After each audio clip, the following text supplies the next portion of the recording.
Everybody please rise. Good evening.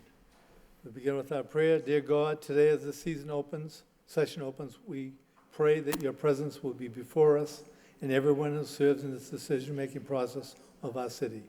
We pray for direction which will lead our city to be strong and unified. May we continue the legacy of our founders. May we be granted this day the wisdom to make decisions which will be for the good of our city. We also pray for your special blessings on all those who are working to transform our city and make it a better place to live and work. Amen. Remain standing for the pledge. Pledge allegiance, flag, United States of America, and to the republic which stands, one nation, under God, indivisible, liberty, justice for all. Seated, thank you. Please call the roll.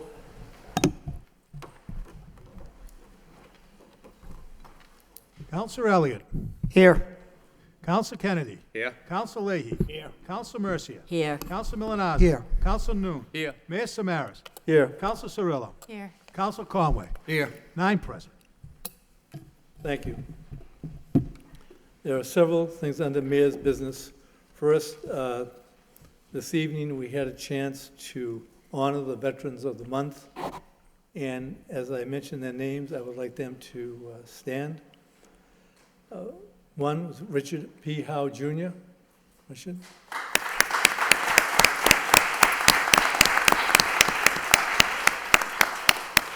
The family of Peter Golden, deceased.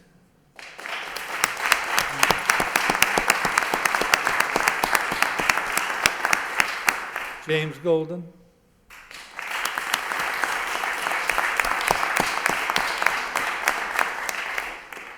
Edward Gillis, deceased, family.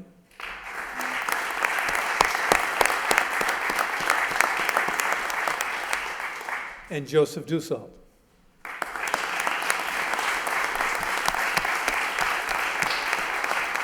I would like to have them come up for a photo op, but before they come up, I'd like to congratulate Joseph Dussault for running a wonderful program. As you know, this was the Memorial Day weekend, and we had many fine programs that were run by the various veterans organizations. But yesterday at 9 o'clock in Centerville was kind of an unusual one. And Mr. Dussault, you may want to say something, but you want to come up to the mic? Let me read what happened yesterday. We had a gentleman from Japan, Shigaki Mori, who was 8 years old when the atomic bomb was dropped in Hiroshima on August 6, 1945. As an amateur historian, Mr. Mori spent his weekends researching the aftermath of the bombings, double-checking official histories with contemporary newspaper reports, and his own interview with fellow survivors. Through his research, Mr. Mori discovered the fate of 12 American airmen who died in the Hiroshima bombing, including Norman Brissett of Lowell. He spent 40 years researching the American POWs, searching through thousands of boxes of records and placing hundreds of long-distance phone calls in hopes of contacting the next of kin in America. Mr. Mori sought to not only share their story, but also have them recognized as victims by the Hiroshima Peace Museum. In 1999, Mori finally got his wish for a memorial to the United States Air Crew in the unveiling of a brass plaque on the site of the headquarters where they had been held at the time of the bombing. But this gentleman came to this country to meet the various families, and I just want to congratulate you, Mr. Dussault, and your group for a wonderful job. Would you like to say a couple of words on this matter? Well, it's not Joe Dussault. It's the city of Lowell. We've always worked hard together. We've always supported each other. Without the city, the police department, and our people out there coming out to these ceremonies, this what makes the emotions and the things happen. So don't say Joe Dussault. It's the city. Thank you. We appreciate that. Appreciate your work. And we have one other member of the Veteran of the Month Award, Christopher Golden. Would you please come in behind the bar so we can have a picture taken with the entire City Council? We are honored to do this.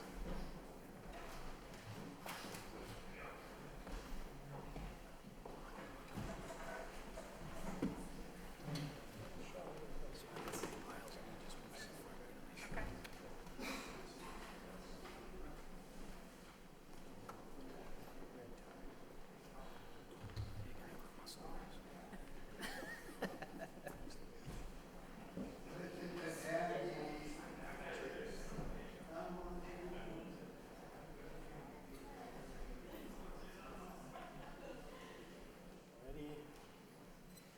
1, 2, 3.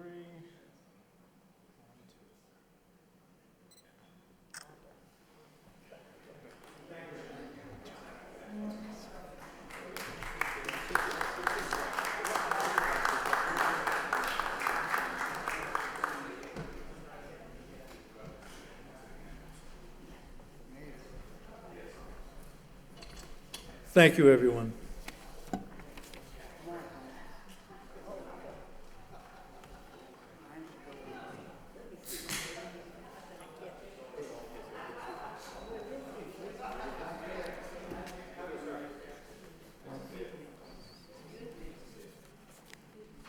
Also under Mayor's business, you know that we have a subcommittee on basically drug issues, and we have the Mayor's Opiate Task Force, which is chaired by Councilor Rita Mercia and former Councilor Corey Belanger. Councilor Mercia, could someone close the doors, please? Oh, you can't close the doors. That's, we're okay. All right, we're all set. Thank you, Mr. I'm Mayor. sorry, Councilor I Mercer. think they'll hear over my voice, but that's okay. Thank you for putting this on the agenda for us. It's a pleasure to serve on the opioid task force. I wish that we didn't have such a thing, but we do. This was, Mayor's opioid task force was established in 2014, we meet on the last Monday of the month at 5:30 in the Mayor's reception room. With us every month, the police department, represented by the fire department, Jeff Winwood. We also have Trinity EMT, John Kelly. The list is so long, the health department, everyone is around that table, people from Lowell General Hospital, so many members that come each and every week, each and every month. And we're concerned about the opioid epidemic, specifically what is transpiring. So we have formed an awareness, and Lainey Emond, substance abuse coordinator, she's the manager of the Lowell Health Department, Human Service Department, and she came up with a draft letter and helped us with the campaign. And so to speak further on this is my co-chair, which really he does wonders on that committee, and that is former City Councilor Corey Belanger, and he would like to talk about this. Thank you very much. Corey? Welcome, Mr. Belanger. Well, thank you. Thank you very much, Councilor Mercia, for those words of confidence. Madam Manager, Mayor Samaras, a member of this council, it is great to be back here in the City Council chambers. So I wanted to take a few minutes this evening to update all of you and the residents of Lowell as to what Lowell is doing to combat this opiate crisis. Now, we all know that this council is faced with many, many pressing issues as we go forward. But I can assure you the city of Lowell still has a drug problem. But that is to be said for just about every city in the Commonwealth and throughout the country. The difference is the city of Lowell and its residents and its partners, its businesses, its social services, we have a tremendous buy-in here in the city of Lowell that makes us very, very fortunate. We're members of our task force, as Councilor Mercier alluded to, are all at that table. Now, the mayor's office does not have to reach out in this case to organizations, to individuals, to take part in our efforts. In the city of Lowell, it is the other way around. Organizations will frequently call the manager's office, the mayor's office, and say, what can I do? So that is the reason why I think, and I believe strongly, the city of Lowell is on the front lines of this opiate crisis. So tonight, I wanted to give you a few statistics that I think you'll find revealing. There was many, many to go through, but I know time is of the essence, and I will be glad to sit down in detail at length at any time with all of you. But I think a few of these statistics you will find revealing yet alarming in what we are doing to combat this and our efforts as of late to what we're doing in this crisis. So with that being said, the city of Lowell, just in 2017, now many of you may be aware that the state average throughout the Commonwealth, opiate-related deaths were down about 8 to 10% statewide. And that's great and all, isn't it? Some progress has been made. But the city of Lowell was down 22% in 2017 in fatal overdoses, nearly 3 times the state average. And that's to be true. There are many, many people to thank, including Chief Winwood of the Fire Department, Acting Chief Webb, and his men and women that are out there in the field performing their duties every day. So that is something we can be very, very proud of, but in no instance are we just going to sit back and accept this as progress. There is still lots of work to be done. For instance, so I just have a few statistics to go over with you for the month of April 2018. Now, we had 56 opiate-related illness calls, resulting in a 911 call. Of those 56, some were basically just dizziness and fatigue, all the way to life and death, that if our first responders weren't there in time, these individuals were going to die. Now, out of these 56, it is predominantly males that are overdosing. It is better than 2/3, 68% male, 32% female that are overdosing in our city limits. The average age of males are 34 years old. Average age of females are 33 years old. Very, very close. And again, this is consistent with the state average as well as the average in Middlesex County, where Councilor Mercier and I are part of Middlesex County District Attorney Marion Ryan's task force, which she is most certainly a partner of the city of Lowell. Now, what's alarming here is that it is, thanks to Trinity's First Watch software program, we can get just about any statistic that we need. So the city of Lowell has not only have a good fighting force against this crisis, but we have brought technology into this fight as well, and it has helped us immensely. Now, we also have the city broken down into neighborhoods.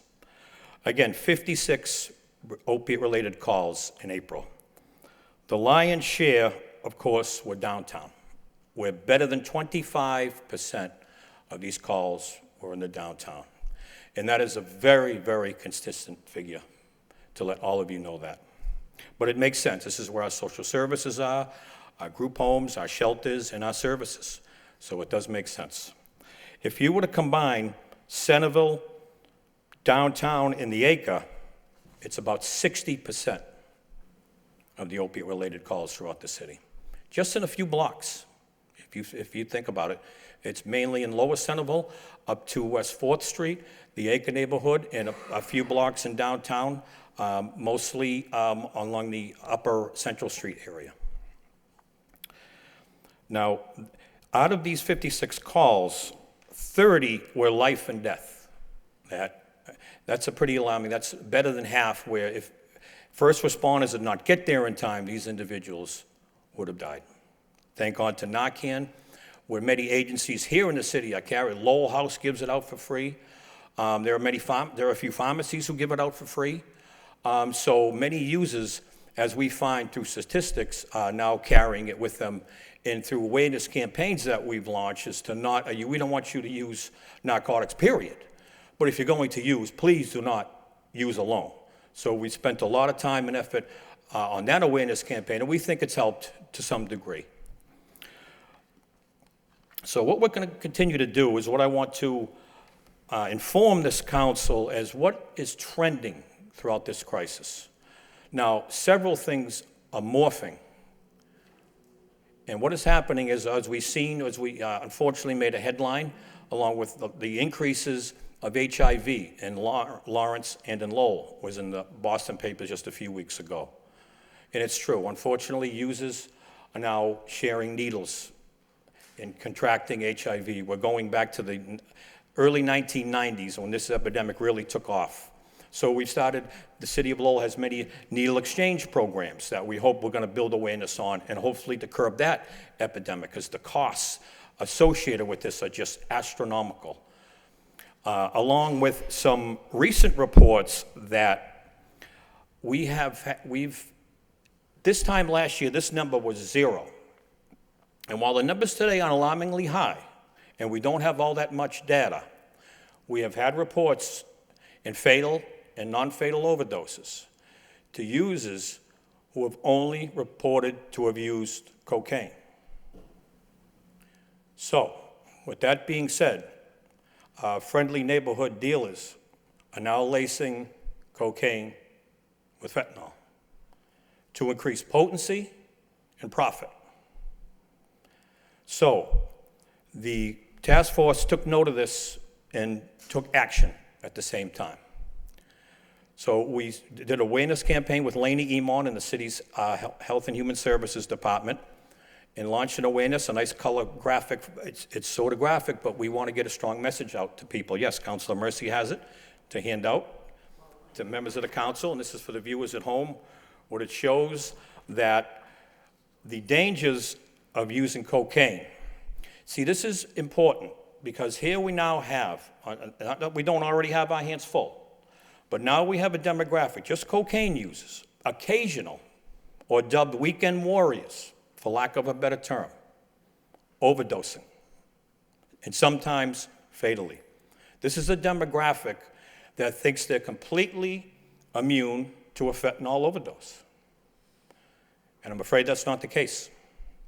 So we decided to launch the awareness campaign that has gone over great. We have outlining communities emailing the mayor's office, myself, Councilor Mercia, Laney Emon, if they could have the literature and use it in their host community. And the answer is most certainly yes.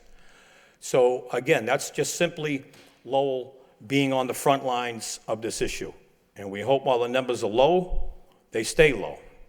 Because back in 2013, this time just 5 years ago, like I said, the number April was 56. It was only in the teens 5 years ago. So we've seen how the numbers can climb in a short period of time. Now, the revealing number is why we all do what we do. We're here to save lives. Stop usage, but we're here to save lives. That is the bottom line. So as I alluded to a few minutes ago, that we're proud to say we've had a 22% decrease in fatal overdoses in 2017. 2018 has not gone all that great. And not with all the efforts of the great men and women we have in our police and fire department, EMSs, and so many organizations working hard. We've already had up to April 30th. Now, April 30th, 4 months into the calendar year, 23, which is half the number we've had in all of 2017. So we are working diligently. That is in essence to largely attributed to the use of fentanyl. Now, heroin is now fentanyl. This is what the dealers are using, synthetic fentanyl. It's cheaper, it's more potent, and that's the dealers, that they worry about their bottom line.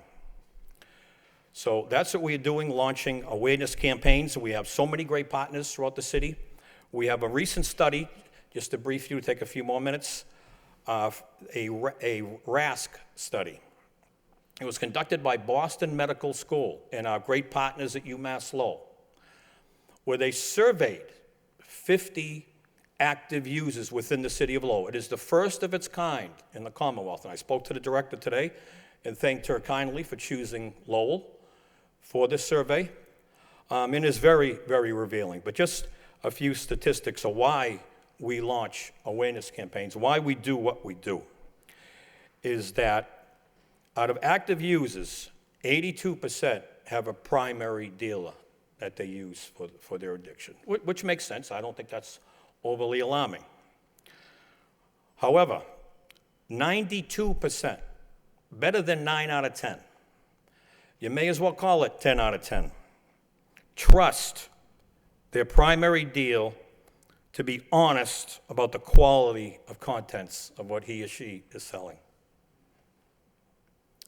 They think a drug dealer is their friend. And there's testimonies included where, oh no, my dealer wouldn't do that to me. He gives me packages. I'm his guinea pig, quote unquote, is a testimony from one anonymous user, where my dealer will give me bags to test out the potency. Is it bad? Is it good? How much should I take? How much should the dealer be charging? Should it be going up in price? So this is the mentality and the strategy of our dealers. And we already know, through the works of Lowell Police, that dealers now will give out heroin to get people hooked. Very alarming and very disturbing at the same time. So this is why I think we need all the help we can get.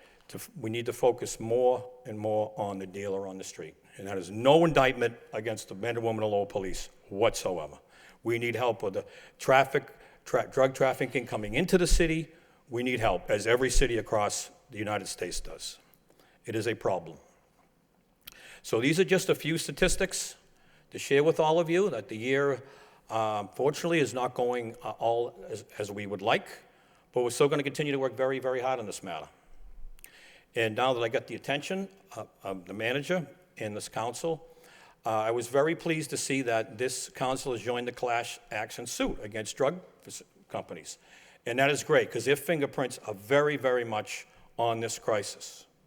And we're going to have new revenue on the recreational marijuana in the coming months. I know, believe me, there's lots of other places I know you would all like to use it, and we can use it for sure.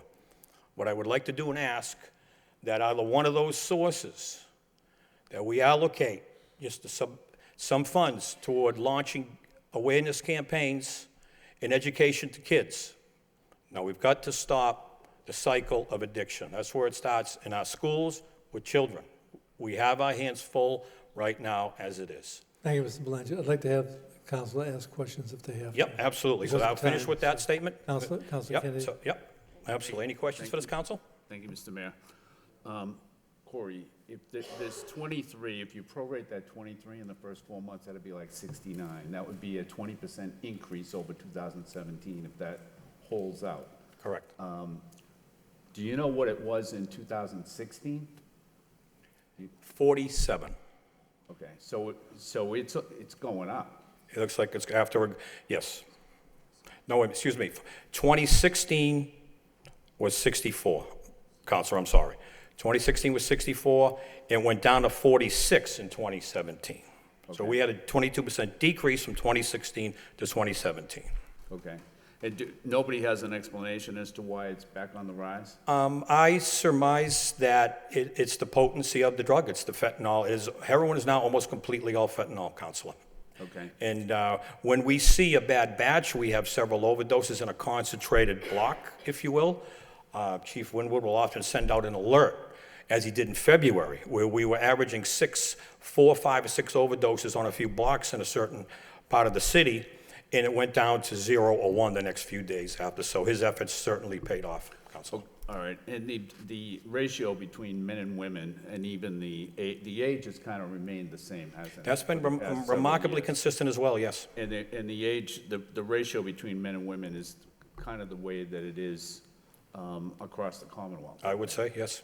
And so, are we getting any money from the Commonwealth now?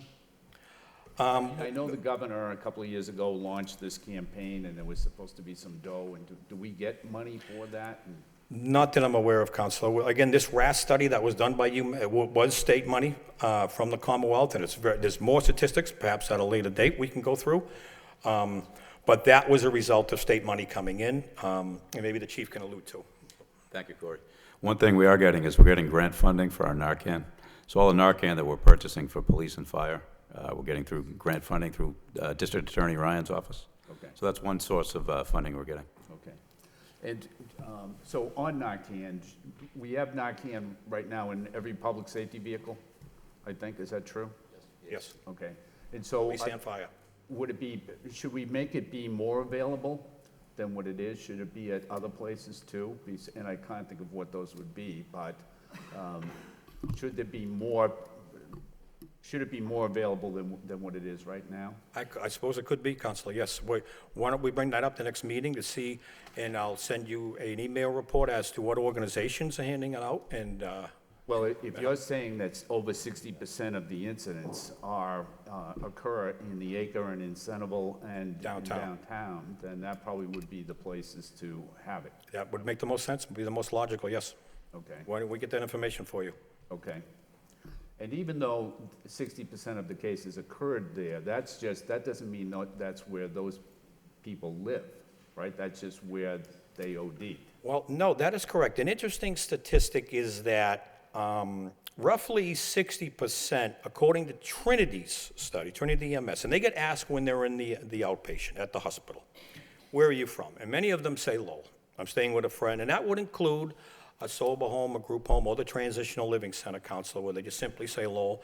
But natively, I think that number is far higher in the sense that many of them are not from Lowell.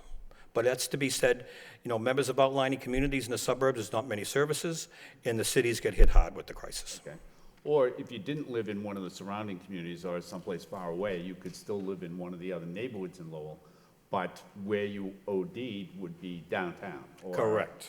or That's what in the one of the statistic reveals, yeah. mentioned. And again, downtown's been the hotspot since the beginning, Okay. Counselor. And then I know that over the years, there's been, one of the concerns has been the lack of treatment beds. And so has that increased, or what are you seeing on Yes, treatment? that has opened up. We don't hear that issue any more than we did in 2014 since its inception, where it was a real crisis. No, I think beds are, I wouldn't say readily available, but more available than they were just a few years ago, most certainly. I rarely hear now we couldn't get a bed. It's all a matter of the individual wanting treatment, whether they get Section 35 in some cases by the courts, but the individual has to want treatment as well. Why is it that there are more beds available? Was there an increase? That in was beds increase in funding through Governor Baker, a large part. Okay. That, yes, most certainly. There are more beds available. And where are those beds? Out Tewksbury? Mostly in Tewksbury locally, that'd be our closest one, yes. Yeah, okay. Open, and there's lots of real estate out there in land, Council. That's a great place for treatment, for sure, a good environment for it. Okay. Well, I just want to say I'm glad that you stayed on as chairman or co-chairman of this. I think you're doing a great job, and keep it up. I know that when you were on the city council that you had a big interest in this issue, and so it's good to have, I think that's important, that there be someone that's as dedicated to it as you have been. Well, thank you, Council. And there was the support from you and many of these council members that urged me to stay on after the election. I appreciate your confidence. Thank you. Okay, thank you. Thanks, Mr. Conway, Councilor Conway. Thank you, Mr. Mayor. Through you to Corey. You mentioned, and by the way, I want to also thank you for your hard work. Thank And you, I know that throughout the years, you certainly have put tremendous amount of effort and energy and hours into trying to solve this problem. And it's a Herculean task. And as you said, it's not just in this area, it's all over the country. Certainly not. Right. You mentioned the hot spots, I believe, and that would be the downtown, the Acre, and the Lower Centerville. Is that correct? That is correct. Okay. Are we able to identify within those areas the actual places where the drugs are sold Where specifically? they're sold, no. I think that would be tough to reveal. Okay. This is where these individuals end up, we often see. And many of these overdoses, better than 50% are in public places, whether in a public restaurant, coffee shop, or simply in a park or on a sidewalk or whatnot. Okay, so going back to the source, do we have any idea where these sources are, where it's taken place, where the transactions are taking place? Have we identified any of that, do you know? That's been a challenge, Council. I think if we had that figured out, we'd have a good handle on this crisis. Yeah, I know that, yeah. What about, the reason why I'm asking that, If I may, over the weekend, the Lowell Police made a great bust right in the Highlands. 20 grams of fentanyl was seized. They're doing a great job. They're making some very quality busts. but it's difficult. The amount that's coming into the city, the gateway cities, is just too. You see, what I was wondering is if there are any cameras in those areas that could help us out. That is- And the other thing is too, could we possibly look into, could we look at grants potentially for those cameras? Yes, I know, geez, when I was on the council the last term, that we did, I believe, allocate some money for cameras all throughout the city, and this would certainly be a hotspot, and, through the downtown, because totaling out of the 56, 15 were downtown, Centerville 10, Acre 7. Yeah, I'm just Making thinking up. of a combination of. No, that's a great point. Yeah. That's a great point. It would help on the intersections and the street corners, yes, I think that would. Right, and that would again, help. looking into the feasibility of getting grant money for this too. That's a good point. Right. Well, we have Mary Ann Bolano, who's done an outstanding job getting us grant money, and thank you, Chief, for mentioning the grant the CL gets for the Narcan, which I failed to mention. Thank you, Chief. She's been a real champion in that regard. Okay, thank you, Corey. Thank you. Appreciate it. Council Leahy? Quickly, so how do we deal with, I guess I should just say, I was over in a parking lot off of Church Street, and there's just, contraband in the parking lot. Are we getting cooperation from the people that own these shopping centers and stuff? Do they have cameras up, and are they looking at them to see when it's times out, when people are just in their cars right in the parking lot, and they do what they do, and they just leave all their contraband right there, and they either drive away or walk away? No, that's a great point, Council, but I find that most business and property owners will have the cameras directly on the facade of the building, entrances and exits on the structure, more so than parking lots, to your point. It would certainly help.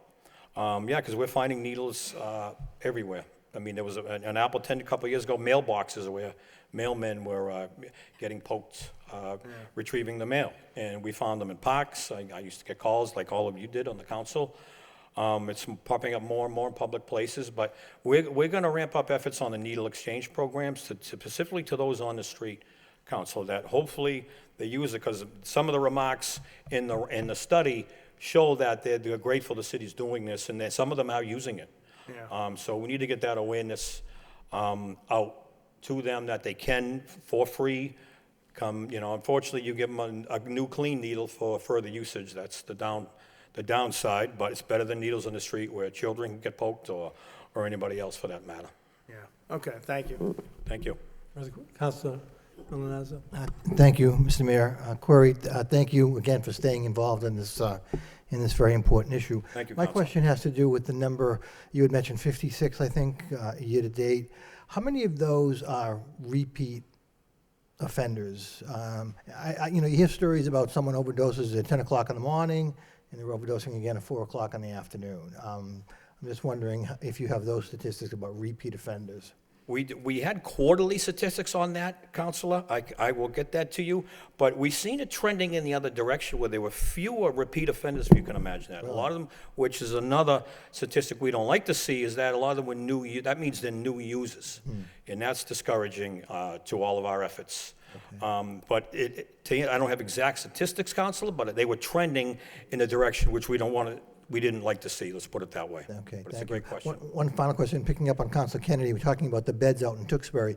Do we get reports from Tewksbury State Hospital about, again, the number of people that are in the beds and the number of successes? Some people that, get rehabilitated or sent to another part of the Commonwealth maybe to try to get into a program where they're not being influenced, if you will, by the friends, if you will, that they are kind of hanging around with. Great point, and believe me, it was mentioned by your colleague just the last meeting, Councilor Mercy, at the table, says, when do we hear, how often, how come we're not getting the good news, the success stories for everybody's efforts here?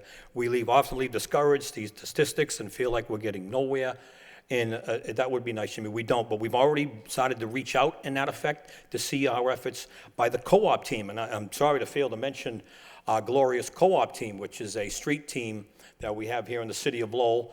A full-time police officer, a full-time firefighter assigned, which is unprecedented throughout the Commonwealth, that follow up on non-fatal overdoses on these individuals that are put into Trinity's database try and find them at their address that they list, and urge them into services.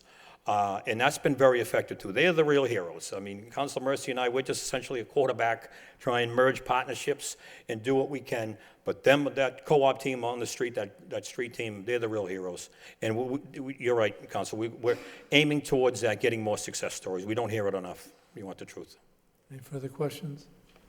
Councilor Elliott? Thank you, Mr. Mayor, and thank you, Corey and Councilor Mercier. I think it was 4 years ago we set this task force up, and it does reap dividends. I believe so, Council. Just to continue to check, to follow the trends and to see exactly what we can do to continue to improve it. I guess my question is, the next phase. Studies indicate that when people go away and they get treatment, say 30 or 60 days, coming back into the community is the support that's lacking. And I know the governor put additional funding into the budget. I think it was 70 million. But there organizations around the table that are providing this support when folks come back from rehabilitation and they need, they need regular help, regular support to continue to, to beat the habit? Are there partners around the table?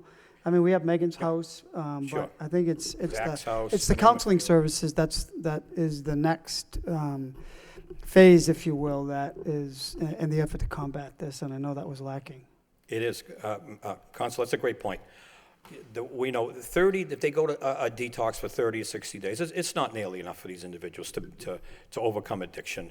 And when they are released to come back, in large part, the problem is housing. In Lowell, it is, look at the city of Lowell, it is very expensive to live, and that's a tribute to some of our success, what we're doing, our proximity to Boston. And when they come out, they can't afford housing. It's an issue. I find the further you go west, as I travel for my duties for the Commonwealth, housing gets cheaper and cheaper as you go the western part of the state. But to speak of Lowell, that's part of the problem. They come out, they're 30 or 60 days into treatment, doing well at that time, but a significant percentage will relapse because they can't get structure in their life, Council. But relief is on the way, is your point, where Governor Baker and his efforts just allocated more funds, and then Senator Donahue at that time. So help is on the way in that regard to get a more mid-treatment services for these individuals. Right now, that's what's lacking, and that's a great point. It's a big problem. So do you see any membership on that task force from these counseling centers or people that are counseling people after they come out of the rehab? Oh, sure. We have the Lowell House, for starters. We have community teamwork at the table, Lowell Community Health Centers at the table, Greater Lowell Health Alliance, Greater Lowell Community Foundation. Right. Every organization. But those organizations are providing the Not so counseling much. They will help with funding and grants and seek, but mainly the Lowell House is what you're talking about. That's one of the mainstays, if you Right. will, and it's lacking. We're trying to do all we can, but please understand the sheer numbers that are coming into the city looking for treatment. It's almost overwhelming to a point. Okay, well, you know what, I do have more questions, so maybe I'll take you up on your offer and have a conversation, because I do think enforcement is another big aspect of this, and then the latest phase of recovery. So, again, thank you, and look forward to furthering this discussion. Thank you. Thank you, Councilor Council. Noon. Thank you very much, Madam Manager. Councilor Noon. Sorry? Thank you, Mr. Councilor Mayor. Through you to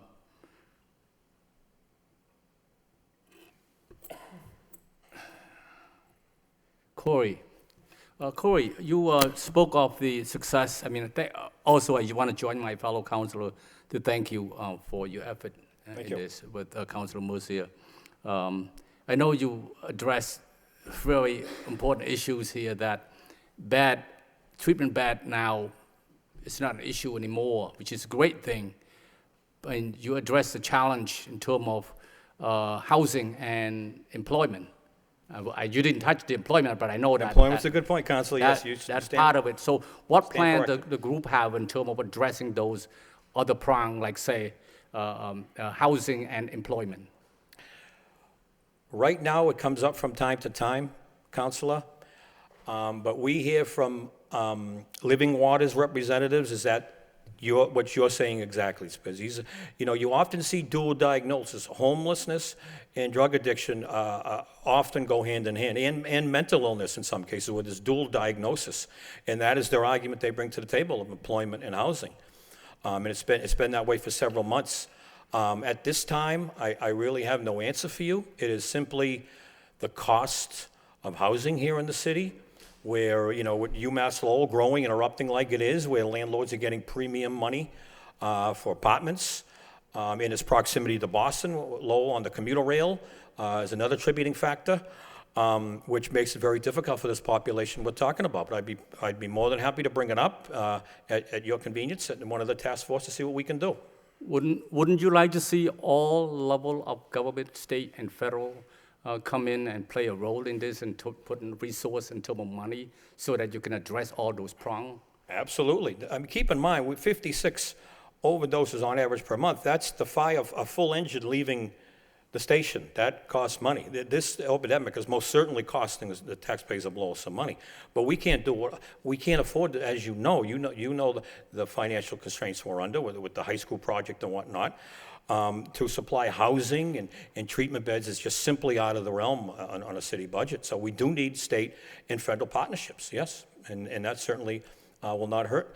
And we'll bring it up and see what we can do with the delegation, perhaps, how we can address this. But with the cost of housing, to make it affordable to this population, it is most certainly a challenge, Councilor. But it's a great point you bring up. Thank you, Corey, for your great work. Thank you. Thank you. Councilor Mercia? Thank you very much, Mr. Mayor, for letting Corey and I discuss this issue.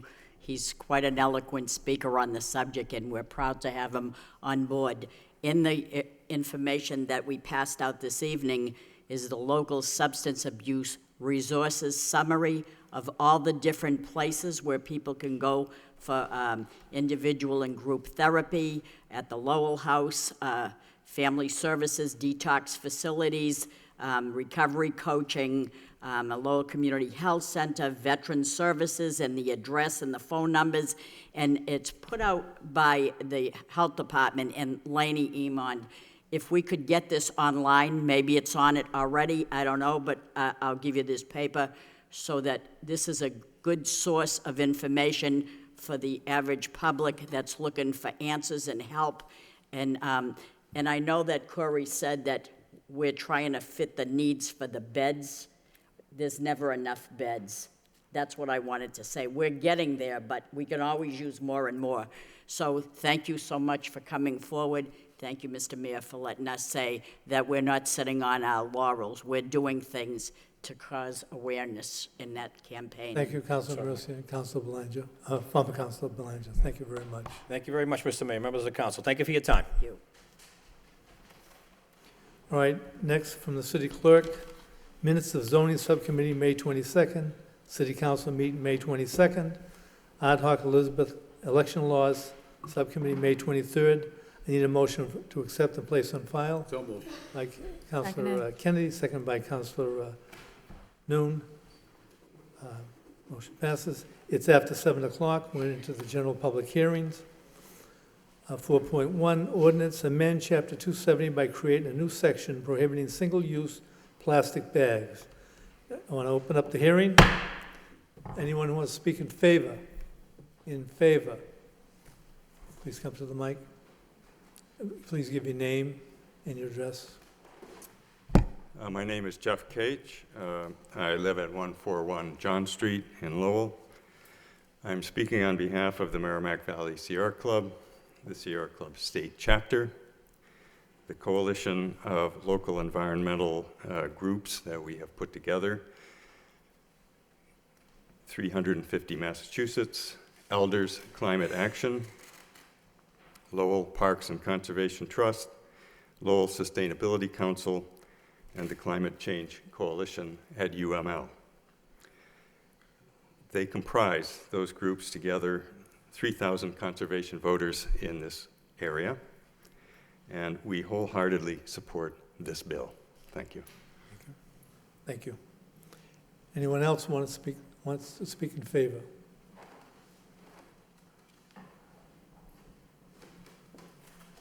Hi, I'm Kevin Gasillo with the Sierra Club, Merrimack Valley Sierra Club.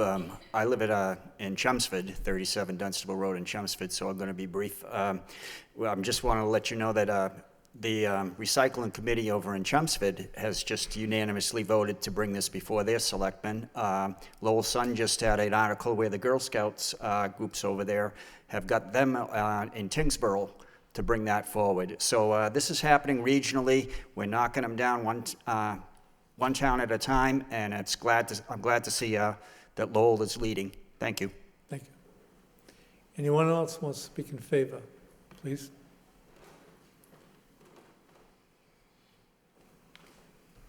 My name is Elaine Caltabiano Schneider. We live downtown on Market Street, and I think we all know what plastic is doing to our environment, and I can't imagine why we wouldn't all be in favor to make a difference.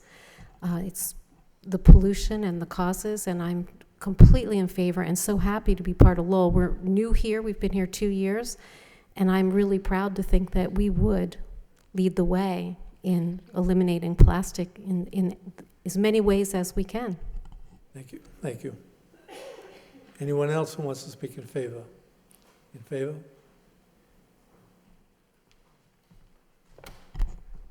Good evening, City Council, Madam Manager. Gunther Wallenstein, Recycling Coordinator for the City of Lowell.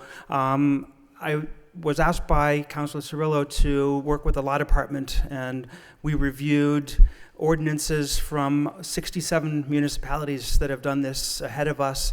I think there's 70 of them right now. So I speak primarily because plastic bags are the primary contaminant, an item that we should not be including in curbside recycling. So I'm hopeful that this will address an issue that's become very expensive for the city. In fact, we're getting penalty invoices from Waste Management about $12,000 to $15,000 a month, and a lot of it is because of plastic bags. So thank you for taking this up. Thank you. Any further? Anyone else speaking in favor? In favor? In favor? That portion is closed. Anyone speaking in opposition? In opposition? Anyone speaking in opposition? That section is closed. I need a motion to adopt by Councilor Milanazzo, second by Councilor Cirillo. Any discussion on this issue? Councilor Elliott? Thank you, Mr. Mayor. I'm going to be voting, I don't want to vote against this, but as I have expressed reservations in the past about the impact that this has on the stores, specifically in the downtown area. But we did just endorse a resolution that I presented. I think it's a state issue, needs to be dealt on a statewide issue. I understand the proponents in bringing this forward, so I just wanted to clarify. I think it does make sense. My concern, as I have expressed it in the past, is about the impact that it will have on the city, in particular those low-income neighborhoods. So I just wanted to clarify my vote. Thank you. Any further discussion?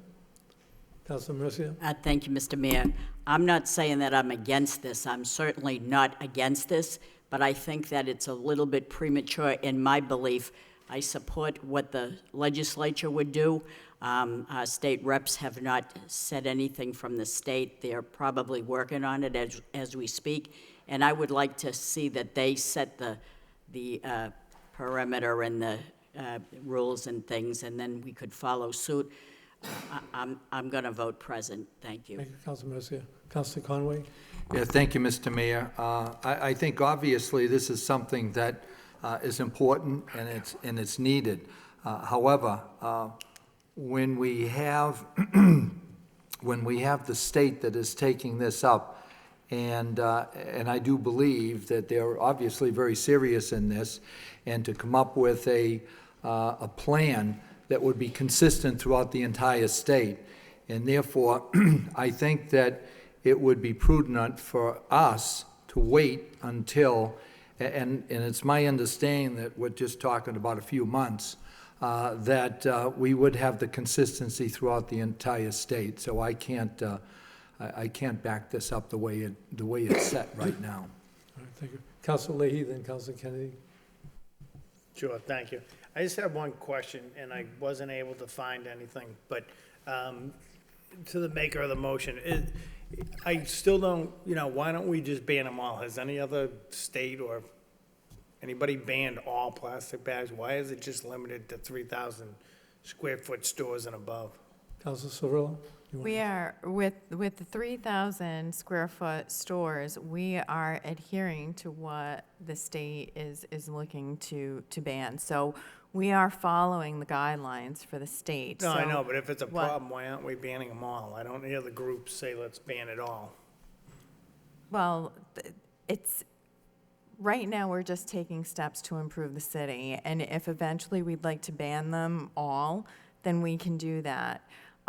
Right now, we are just trying to take steps to improve the health and the neighborhoods and the trash that's all over our neighborhoods, and also save the city some money with recycling costs.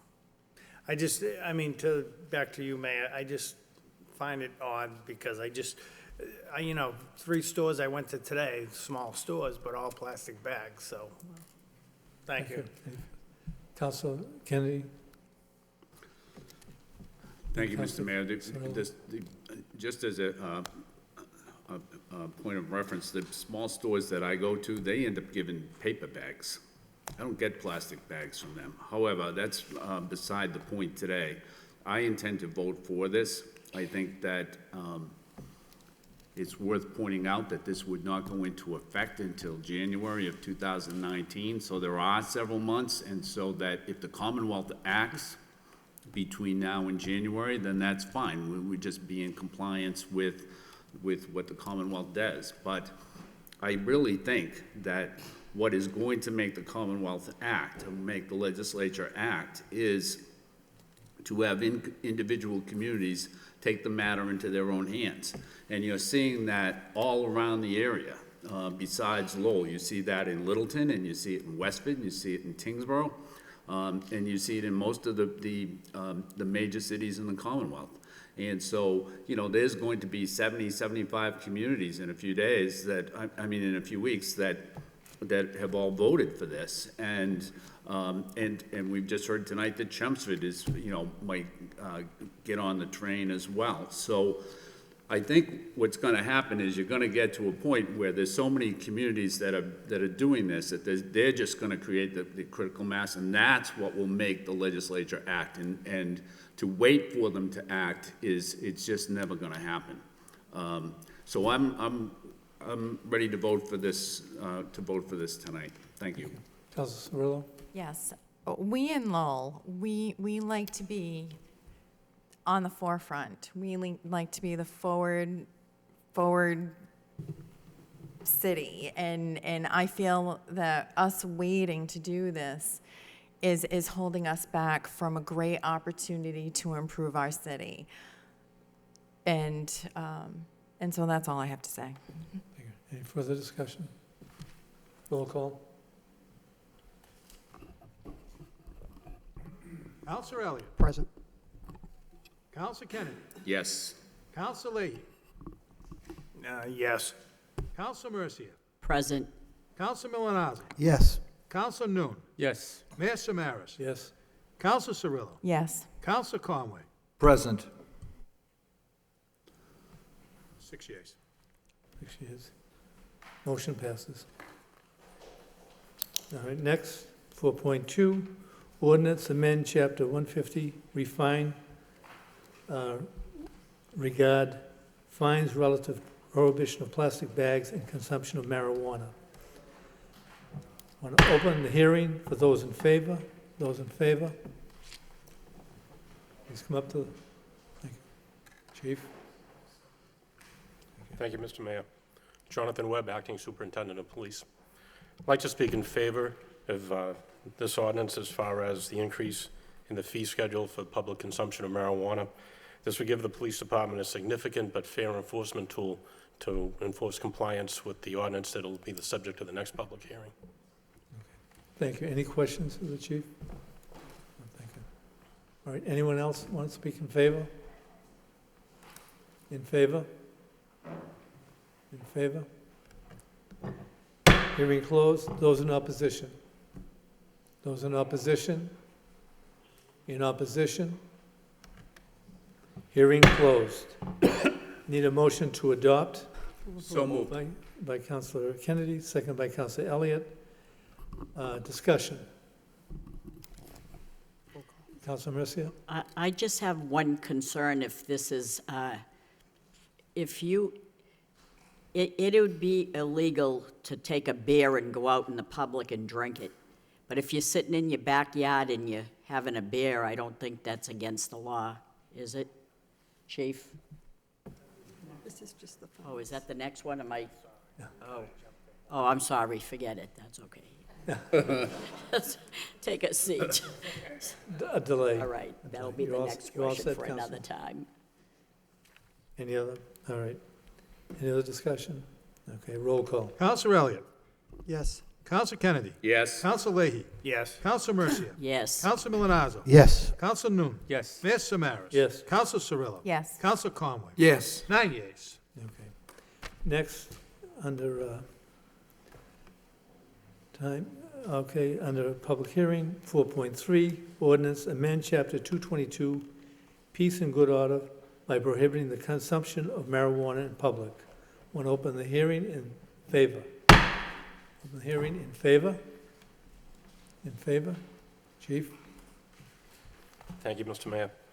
I'd like to speak in favor of this proposed ordinance also. This would treat the public consumption of marijuana in a similar manner to how we treat public drinking in the city now. So any questions of the chief? Councilor Elliott? Can you just explain a little bit more, Chief, how consumption of public alcohol in public is dealt with or managed? Right now, consumption of alcohol in public is prohibited by city ordinance. Among other things, it is arrestable. This ordinance would not make consumption of marijuana arrestable. There is a small fine associated with the public drinking ordinance. Now it's only $10 for a first offense. I think that the prior ordinance that was discussed with the violation here would be increased to $100 for first offense, would assist us a lot more in gaining compliance with the prohibition. Okay.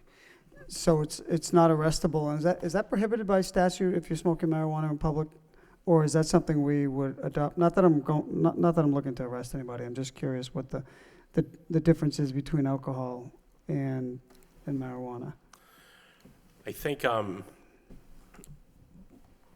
the ordinance dealing with public drinking in the city was adopted approximately 45, 50 years ago. Okay. So maybe the outlook towards things were a little different than as far as using intoxicants in public.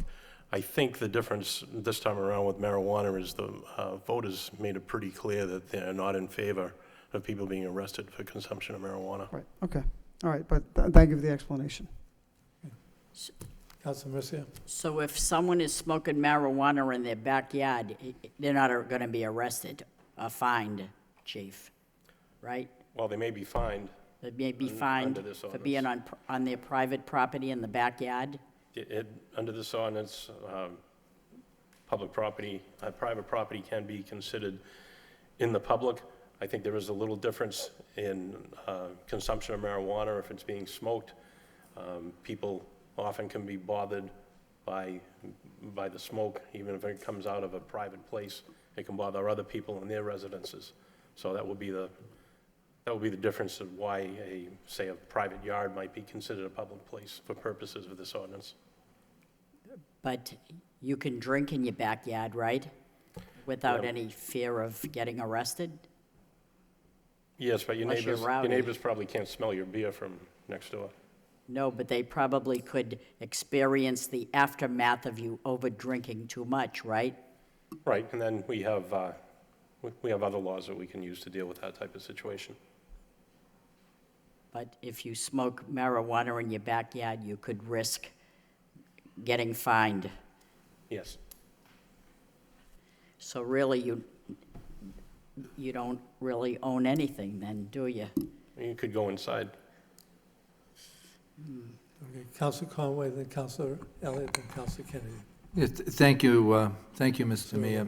Through you to the city manager.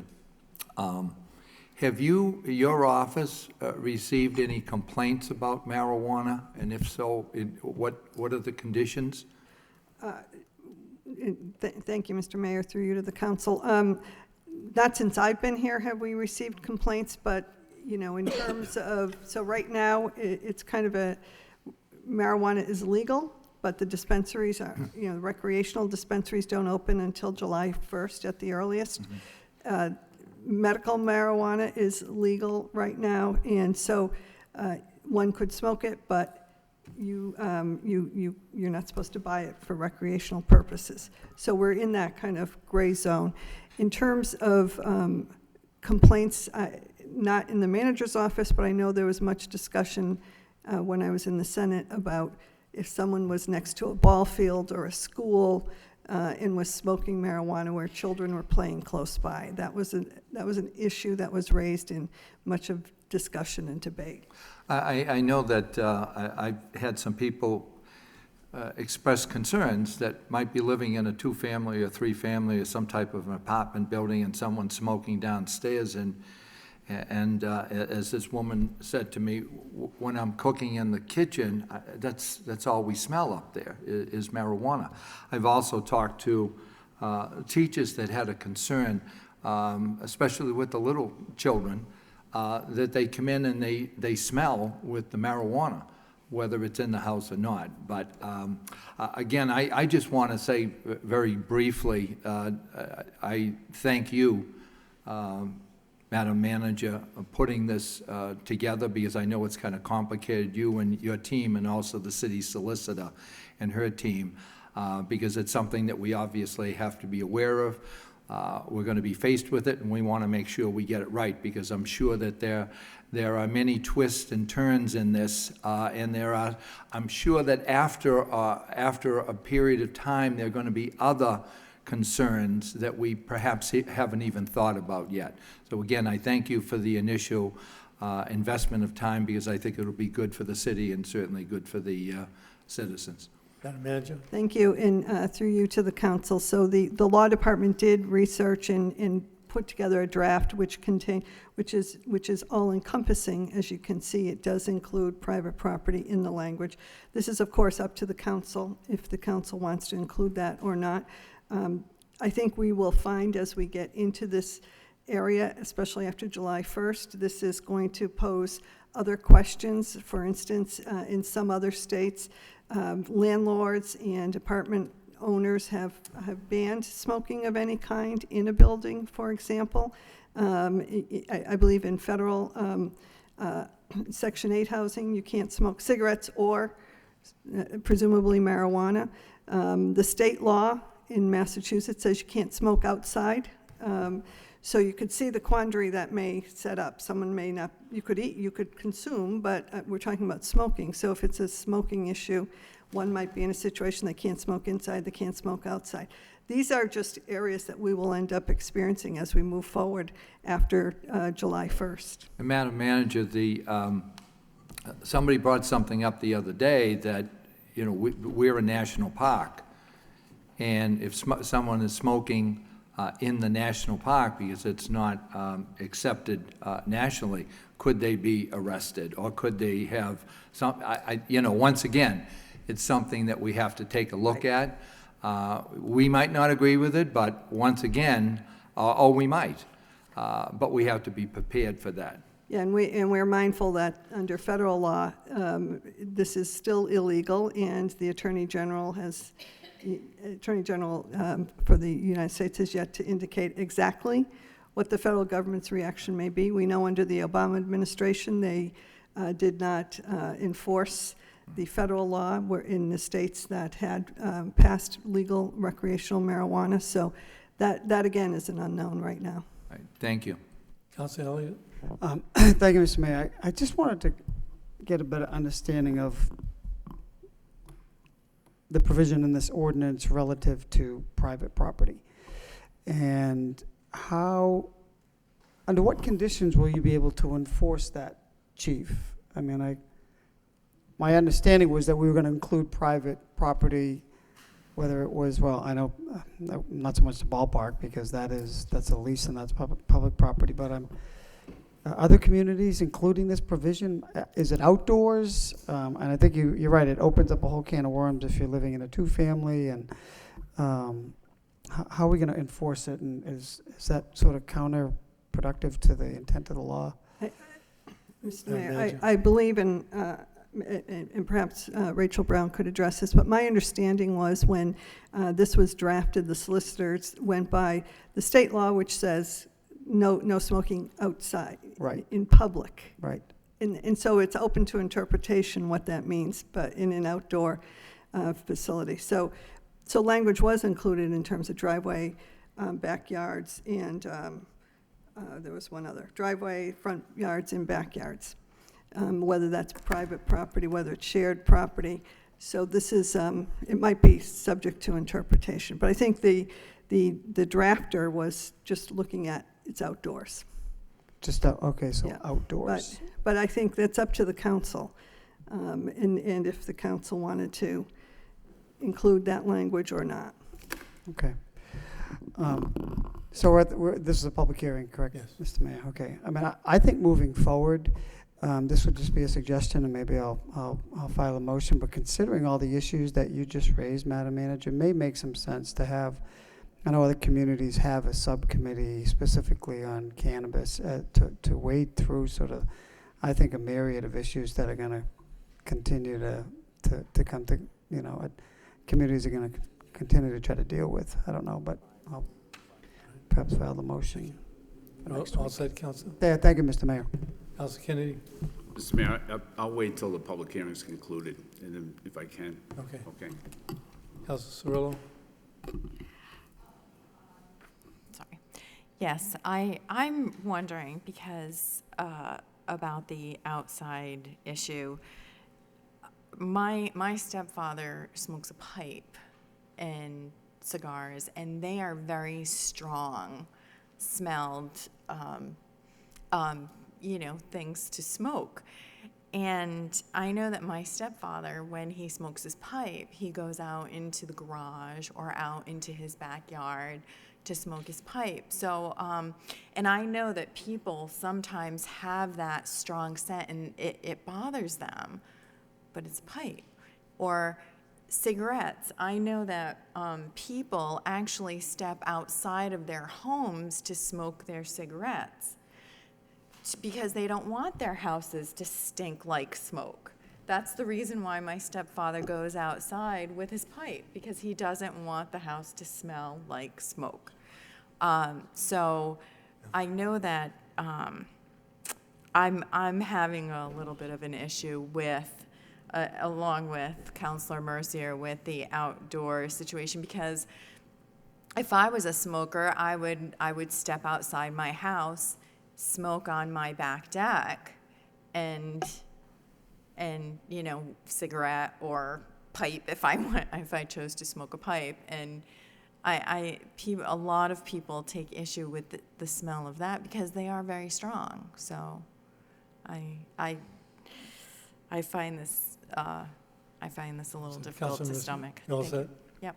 Councilor Mercier? I'm having problems with that, too.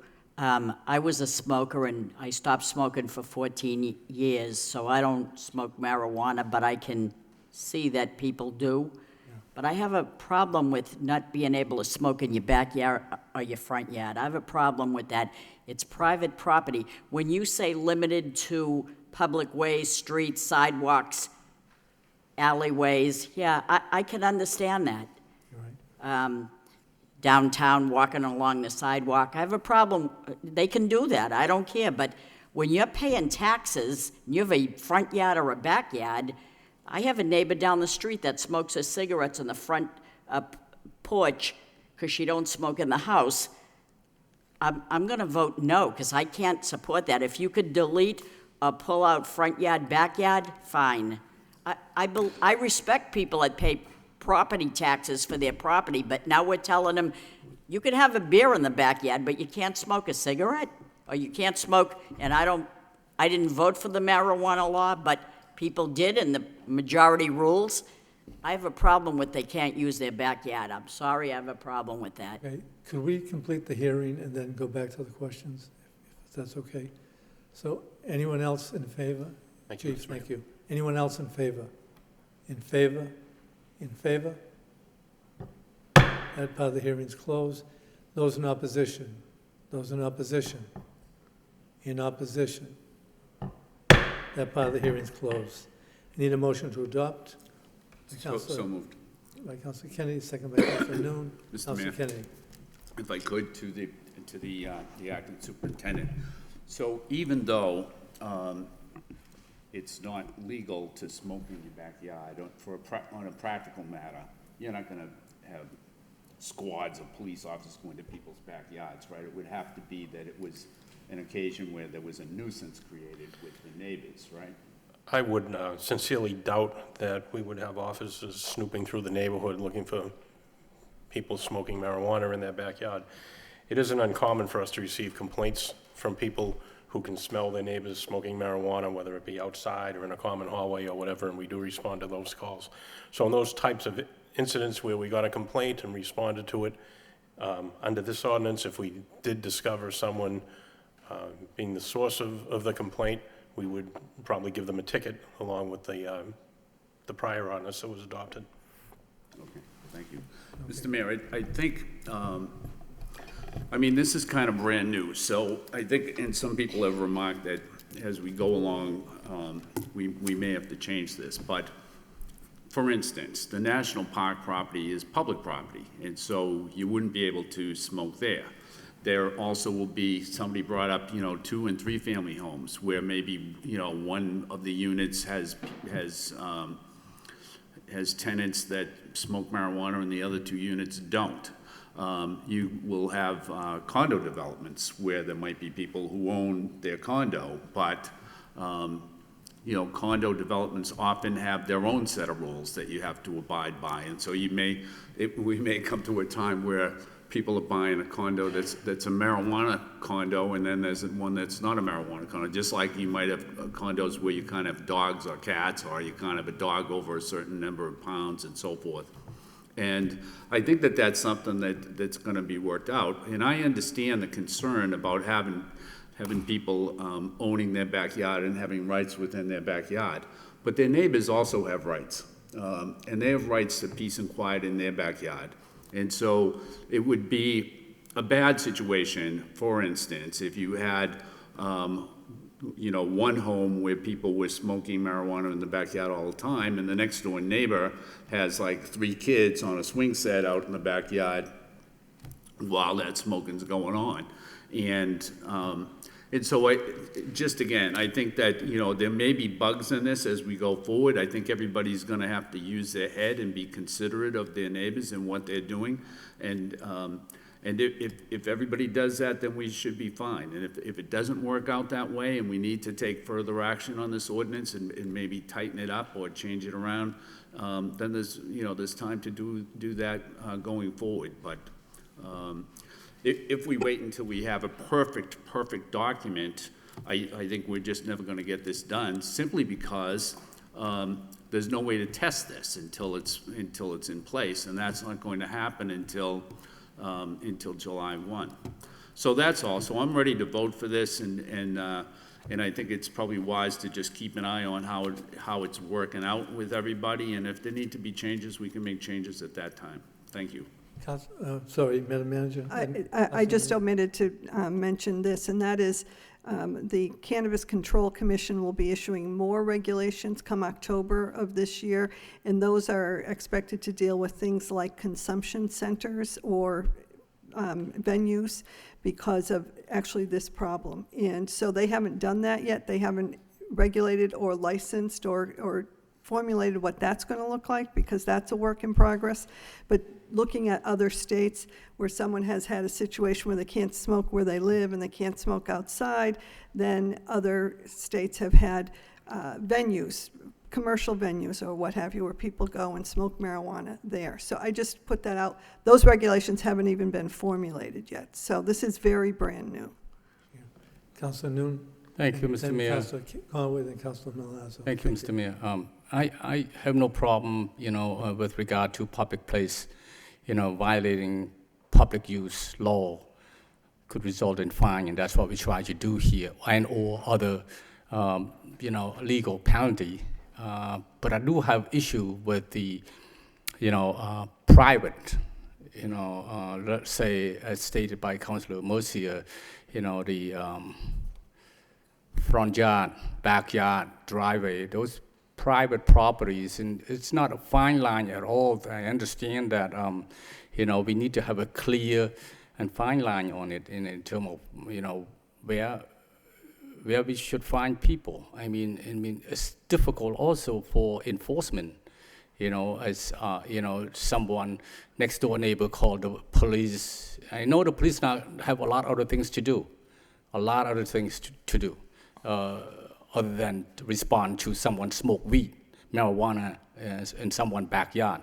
So if the neighbor call and says someone smoke, my neighbor smoke, marijuana, and does that mean the police going to go there and respond to it and fine and maybe other, other legal penalty associated with it?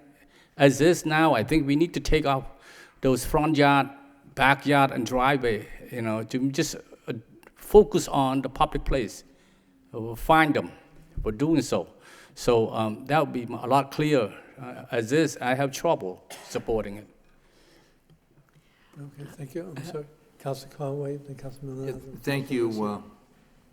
Thank you, Mr. Mayor. Through you to the city manager.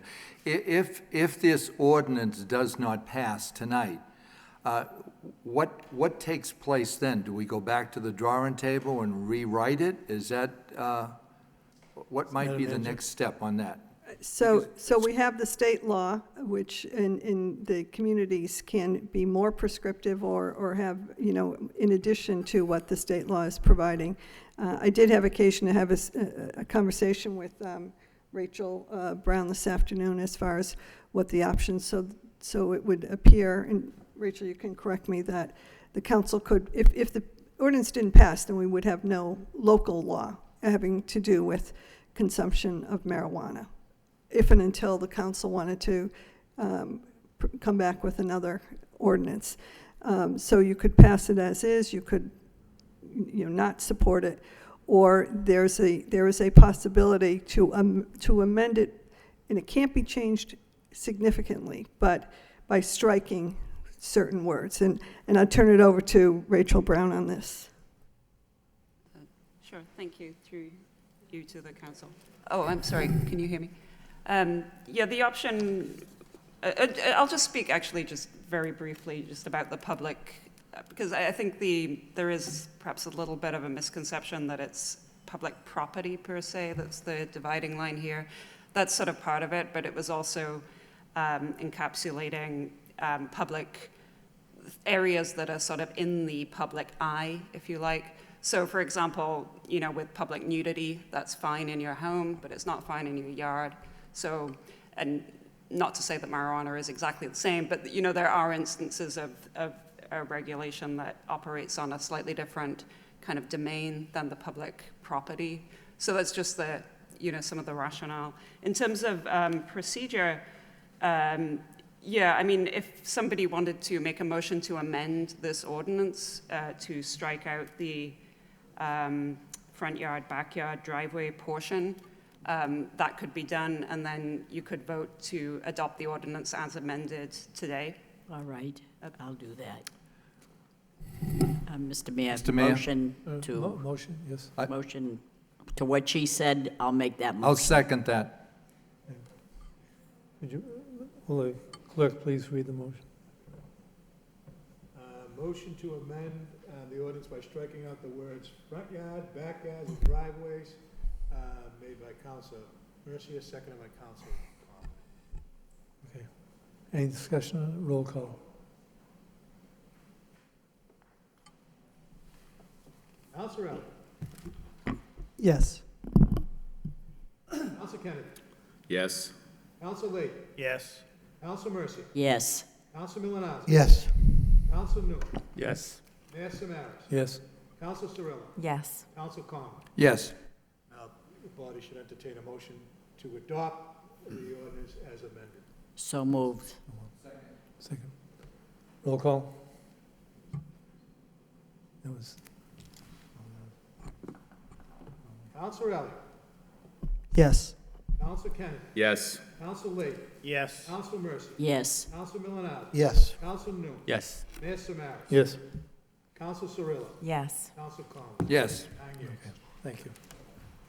All right, next, 4.4, ordinance, amend Chapter 290 entitled zoning by extending existing institutional zoning district to include all of 39 Plymouth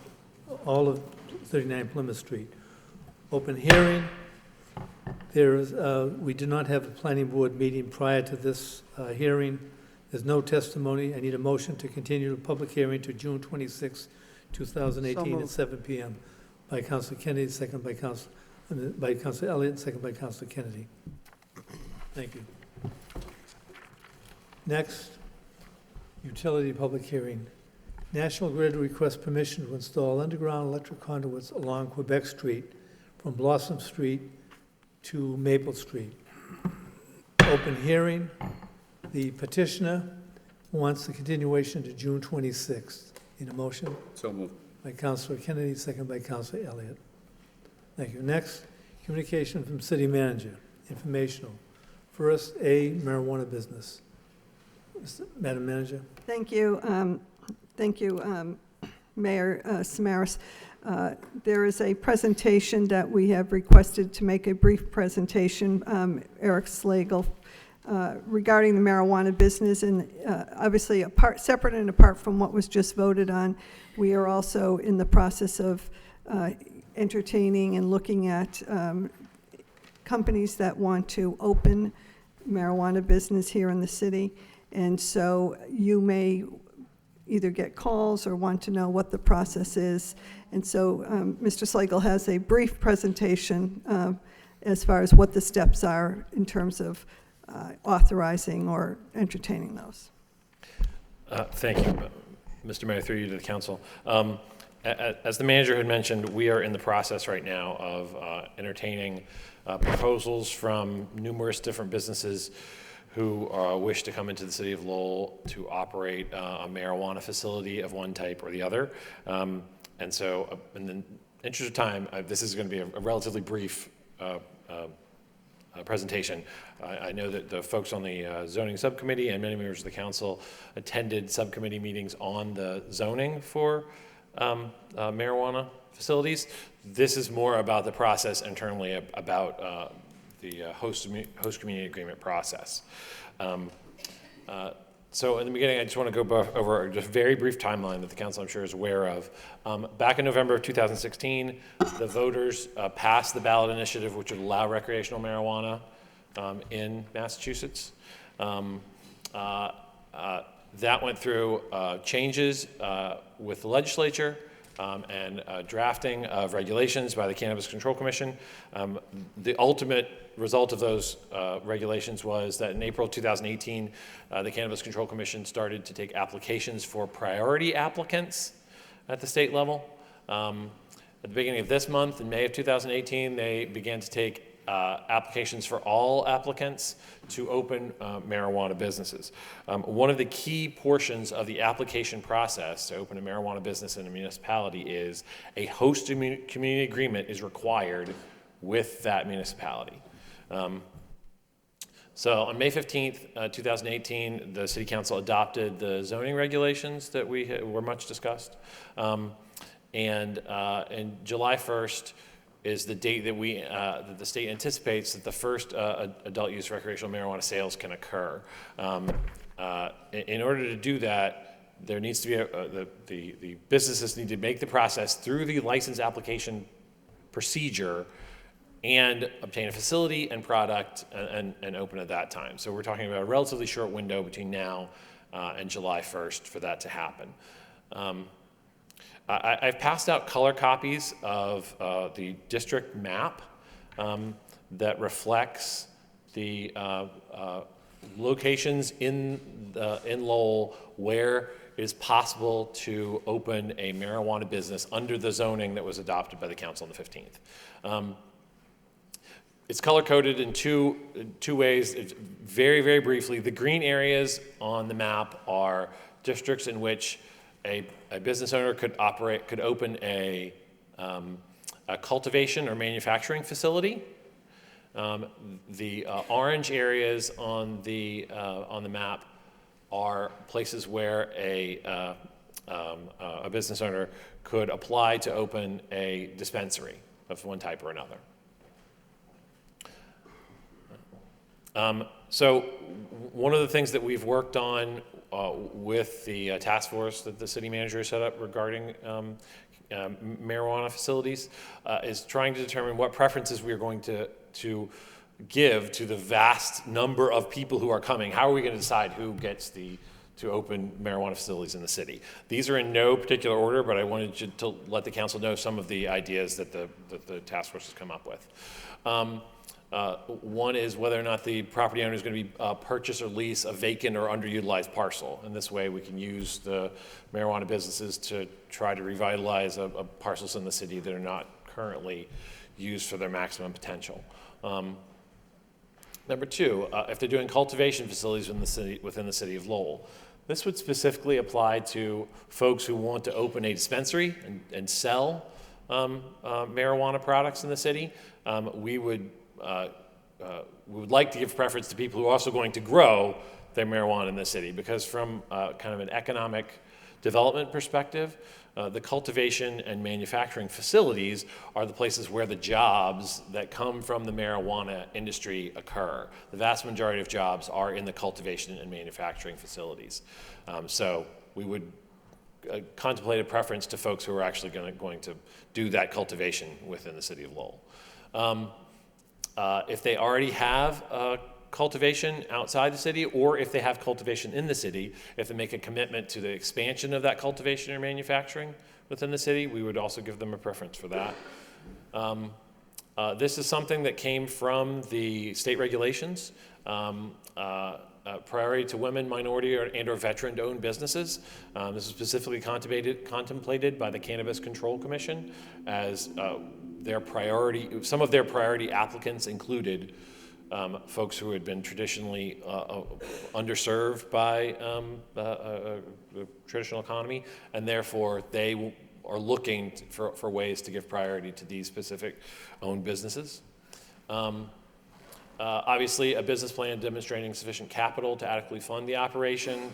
We want the businesses that we, as a city, contract host community agreements with to be fiscally stable and be able to succeed within the city, so that because the lead time for these marijuana businesses is going to be extensive.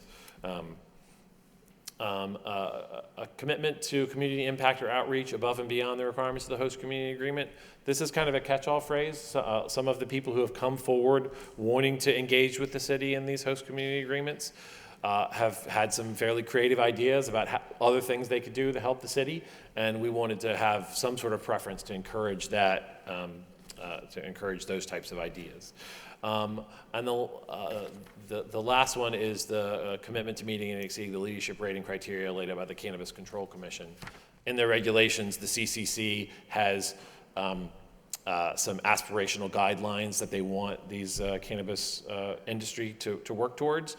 And so we think that folks who work towards that would be good folks for us to engage with.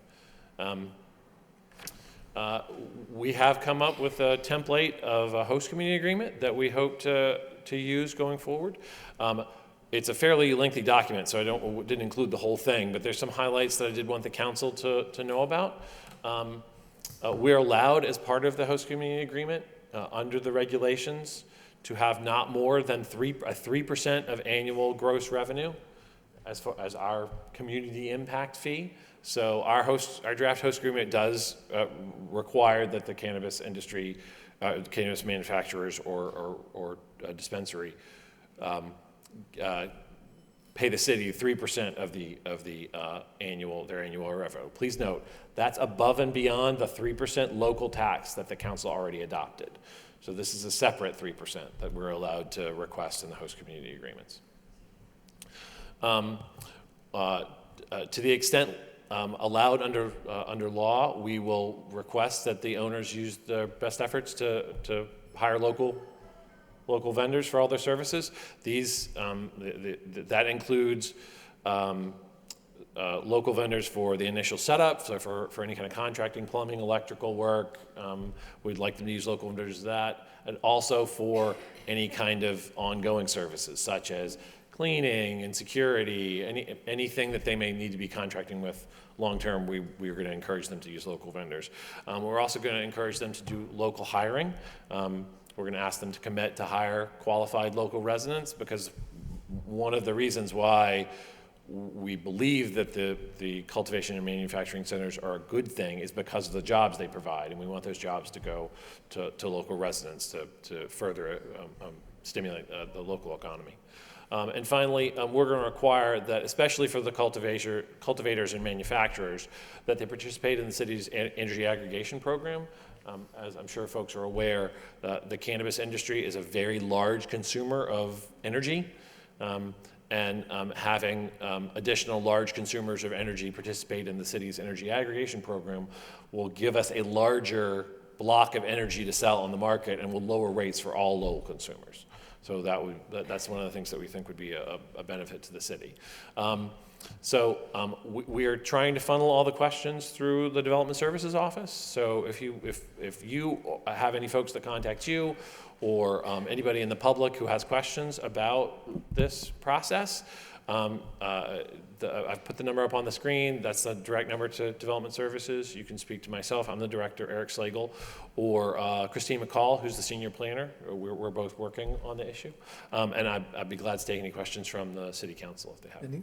Any questions, Councilor Elliott? Just real briefly, or quick, how many are you receiving applications now, or people just expressing interest in either cultivation and/or retail or medical? We've been asking folks up to this point, up until the point that the council had adopted regulations and we knew exactly what was going forward, to submit letters of interest that included the property that they were interested in, a general description of their business plan, and who the principals were, so we could have an idea of who was going forward. Thus far, we've had a bunch of people who've come forward. It's about 50-50 split between cultivation, manufacturing, and the retail side. How many? You say a bunch? What's the bunch? I think we've gotten generally probably 15 of each. No, 15 total, 15 or 16 total. Which, considering that we only have the possibility, if the council adopts it, to have 5 licenses for retail, we're going to have plenty to review for that, and then a significant number of cultivators if they all go forward. So maximum of 5? Well, that's something that was on the council, that was an ordinance that came on last week that was sent to a public hearing. Right. The public hearing is going to be next month. So we can set the number? Based yes. upon, it's based upon, is a lot based upon package stores? Or yes. Yes. Yeah, the number of licenses, off-premise liquor licenses, and it's a percentage, 20%. It's 20%, and so the lowest number that you can set it at is 5. You can set it higher, but the lowest number you can set it as 5. Okay, you can't set it at lower than 5 without. It's not liquor license, because that doesn't include restaurants. It's just package stores. Package stores, yes. Okay. And cultivation, what is the limit, or there is no limit? The ordinance that was drafted was just talking about retail. There is no limit on cultivation. Okay, does the law put a limit on it, or is there any stipulation? No, there isn't. There isn't. Okay. All right, thank you, Mr. Mayor. Councilor Kennedy? Then Councilor Mercia? 15 or 16 entities that have been in touch with you, how many of them are local? Let's see. I hazard a guess. I think it's 4 that are local, and I'm not including the already licensed facilities in the city. So that doesn't include Patriot Care, even though their headquarters are here, and that doesn't include. We have a cultivator that's starting to get up and running over on Bolt Street. I'm not including that one. So I think there are 4 others that are local. That are local and the rest are? The rest are from elsewhere in the Commonwealth or out of state. Or out of state. Thank you. Councilor Mercia, then Councilor Milonazo, and Councilor Noon. Thank you, Mr. Mayor. Through you to Eric. Mr. Slagle, how many cultivation spots do we have in the city? Right now? Yes. So they're actually located on the map. We have one cultivation center that Patriot Care has that is up and running, and there's another one that has been licensed for medical cultivation that is in the process of being constructed right now. And how many dispensaries do we have now? Right now, the only licensed dispensary we have is the one medical dispensary that Patriot Care has in the city. And when you say on the map, and there's a green area, and it says cultivation / manufacturing by right, what do you mean by right? What's that mean? So when the council adopted zoning, they required that if you wanted to do a dispensary for sale to the public, you had to get a special permit from the planning board. But cultivation and manufacturing does not require a special permit from the planning board. It just requires site plan review. All right, I get it. Okay, thank you so much. Councilor Milonazo. Thank you, Mayor. Through you to Mr. Slagle. Is there a possibility, Madam City Manager mentioned that in October, the Cannabis Control Commission will be coming out with additional regulations. Is there a chance that in those regulations, some of what we're seeing tonight in this presentation could change? So the ordinance that the council adopted and our reaction to it has solely been focused on the things that the Cannabis Control Commission has authorized thus far.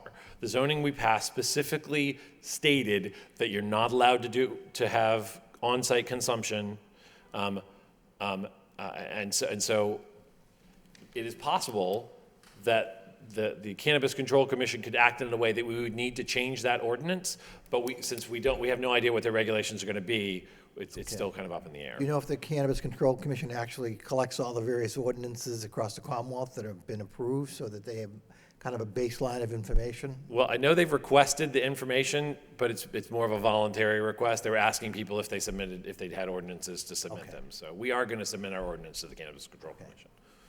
Thank you. All set? Thank you. Councilor Noon. Thank you, Mr. Mayor. So, Mr. Slagle, the Patriot Care do have both the dispensary and cultivation, is that correct? That's correct. So you only have 4 licenses for retail, basically, because... If the council decides to adopt 5 as the number, right, then yes, that would mean that the city would be limited in the number of host community agreements we could enter into. Right. So the Patriot Care, with regard to the slideshow that you post out there, host community agreement highlight, you indicated that local hiring. Has the Patriot Care been doing that? They have. They use local vendors, and they have been doing as much local hiring of qualified individuals.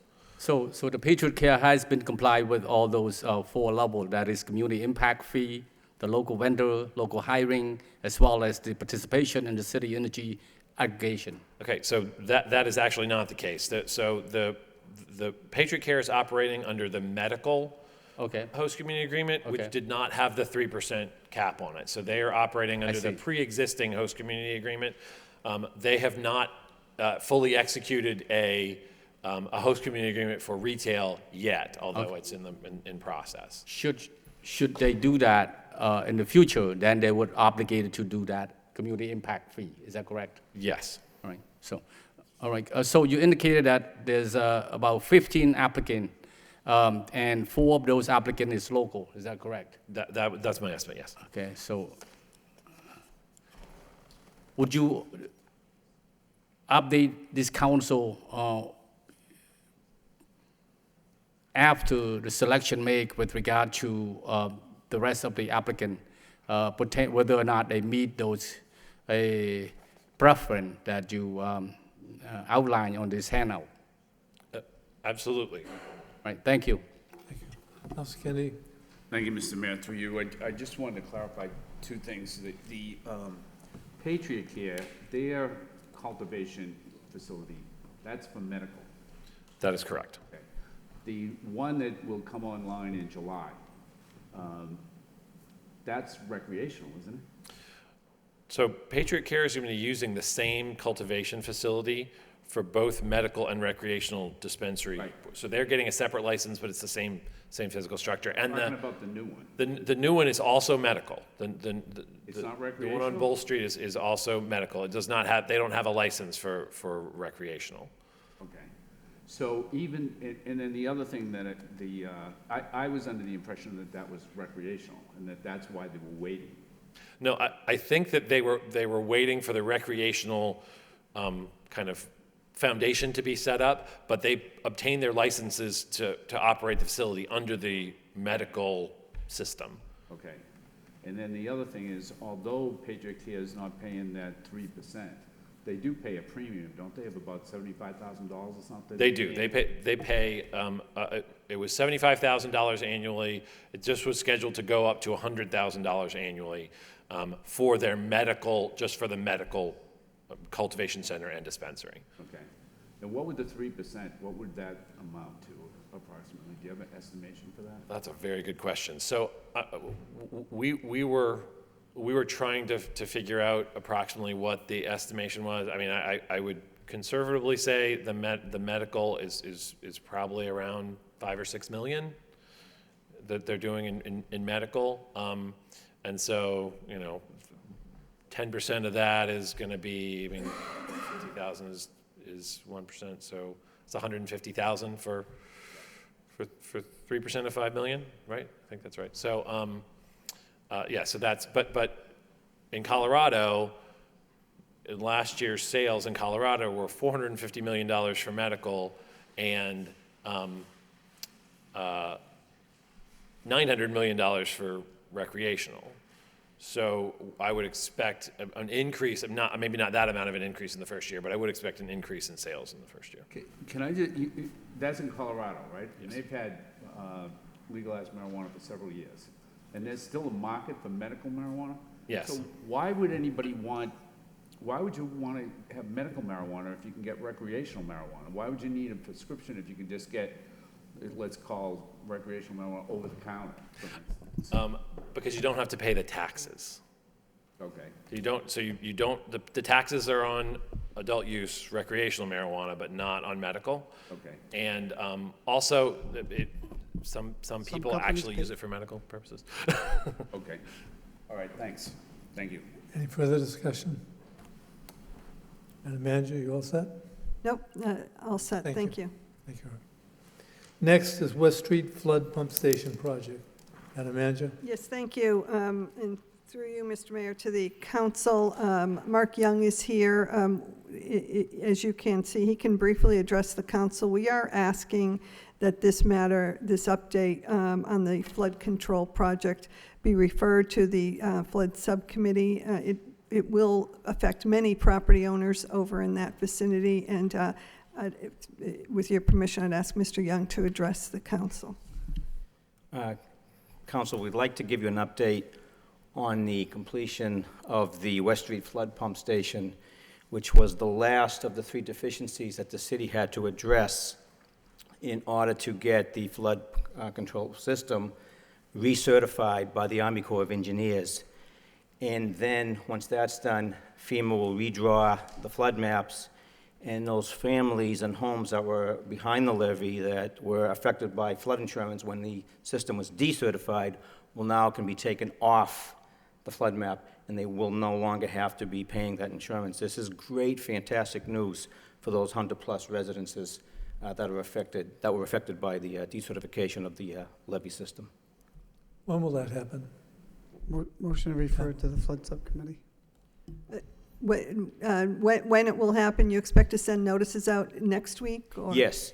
We'd like to send the notices to inform the people. The city doesn't have to notify the people that will be taken off the insurance list, but we've chosen to do that because it's great news for them. So we'd like to give you a more comprehensive update on our project and what are the next steps that the city will have to take. Good job. Good job. Any questions? Councilor Elliott? Then So Councilor does the Cirillo. flood control map have to be redrawn now? By FEMA. FEMA will have By to withdraw. FEMA. Yeah. So we'll be notifying FEMA that we have this flood control mitigation project in And I think- operational. Yes. And that's already in We- the process. Our contractor has to redraw the maps, FEMA has to approve them, so that'll be part of the presentation, Counselor. Okay, thank you. Councilor Cirillo? I just wanted to say that this is fantastic news for the city, and I look forward to your presentation at the subcommittee meeting. Thank you. Thank you. Do I have a motion to refer this to the flood subcommittee? Councilor Elliott, motion by, seconded by Councilor Cirillo.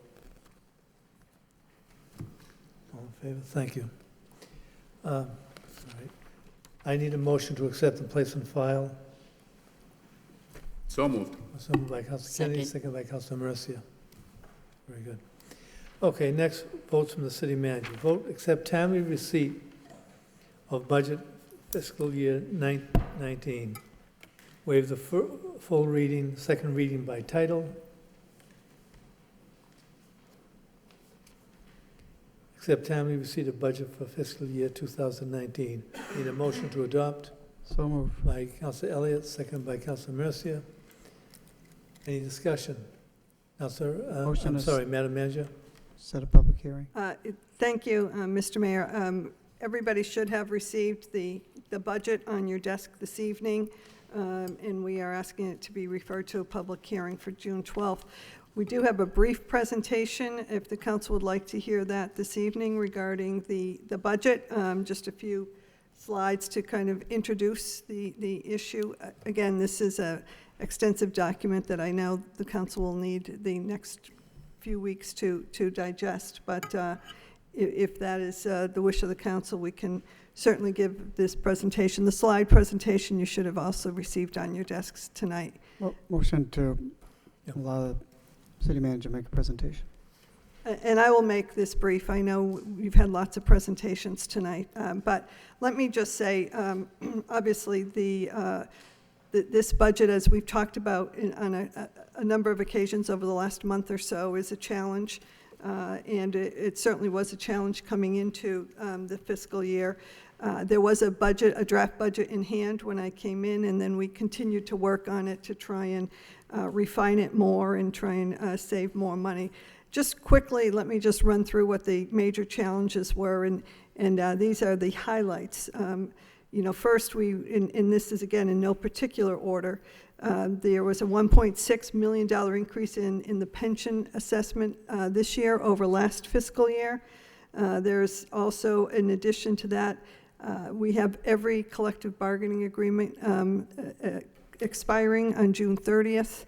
And in terms of the city side of the unions, and so there's the potential for an increase in, depending on how the collective bargaining agreements go, of $1.5 to $2 million over the salaries over last year, last fiscal year. We have at least at this point, $2.1 million net charter school expense. That is an increase over last fiscal year. Again, we'll know when the state budget is finalized, but that's what we're looking at right now. And then, of course, as we've talked about in other meetings, the ongoing capital needs of the school department, the operating needs of the school department, as well as the fire department, as well as the police department and municipal buildings across the city. So just looking at the highlights and what we're trying to do in this budget, and you'll see when you go through it, we want to continue to exceed the Commonwealth's net school spending requirement. This year, or this current fiscal year we're in, we exceeded it by about $9 million, and we would expect to be in that vicinity again for the next fiscal year. And that's important to show the commitment to education that is so vitally needed here in the city. We also there's a commitment to public safety, and you'll see, in one situation, we have a police officer that we are redeploying, taking him, putting him or her on the street and back into active patrol and replacing that position with a civilian position. And again, to try and keep a commitment for 250 sworn officers on the Lowell Police Department. We're looking at fully funding the Lowell Fire Department at the 213 number. And this is, again, another challenge because, as you may know, there was I believe, 3-year grant that was alleviating some of the cost for the new firefighters, and that is expired, and we will be assuming all of the costs in the next fiscal year. We feel it's important to keep that force in full deploy, but it will come at a cost to the city for FY19. We added, obviously recently, a full-time substance abuse coordinator in the health department, and again, very important. We heard a long presentation tonight about the opioid epidemic that continues to plague the city and beyond, and so this position is really very important. Capital investments, close to $10 million in infrastructure that will be included, and there's a capital plan that you will see tonight. And this is in addition to the Hamilton Canal garage that we will be taking up on June 12th as well, which is, over $35 million for that construction. So those are highlights, initiatives, and challenges as well. Let me just call your attention quickly to where the city's money's coming from, and you can see this in the budget. So, the intergovernmental revenue that comes from the state or federal government accounts for 47% of our budget. Taxes accounts for 37% of our budget, and that's a relatively modest amount compared to many communities across the state. And charges for services, 15%, and licenses and permits, 1%.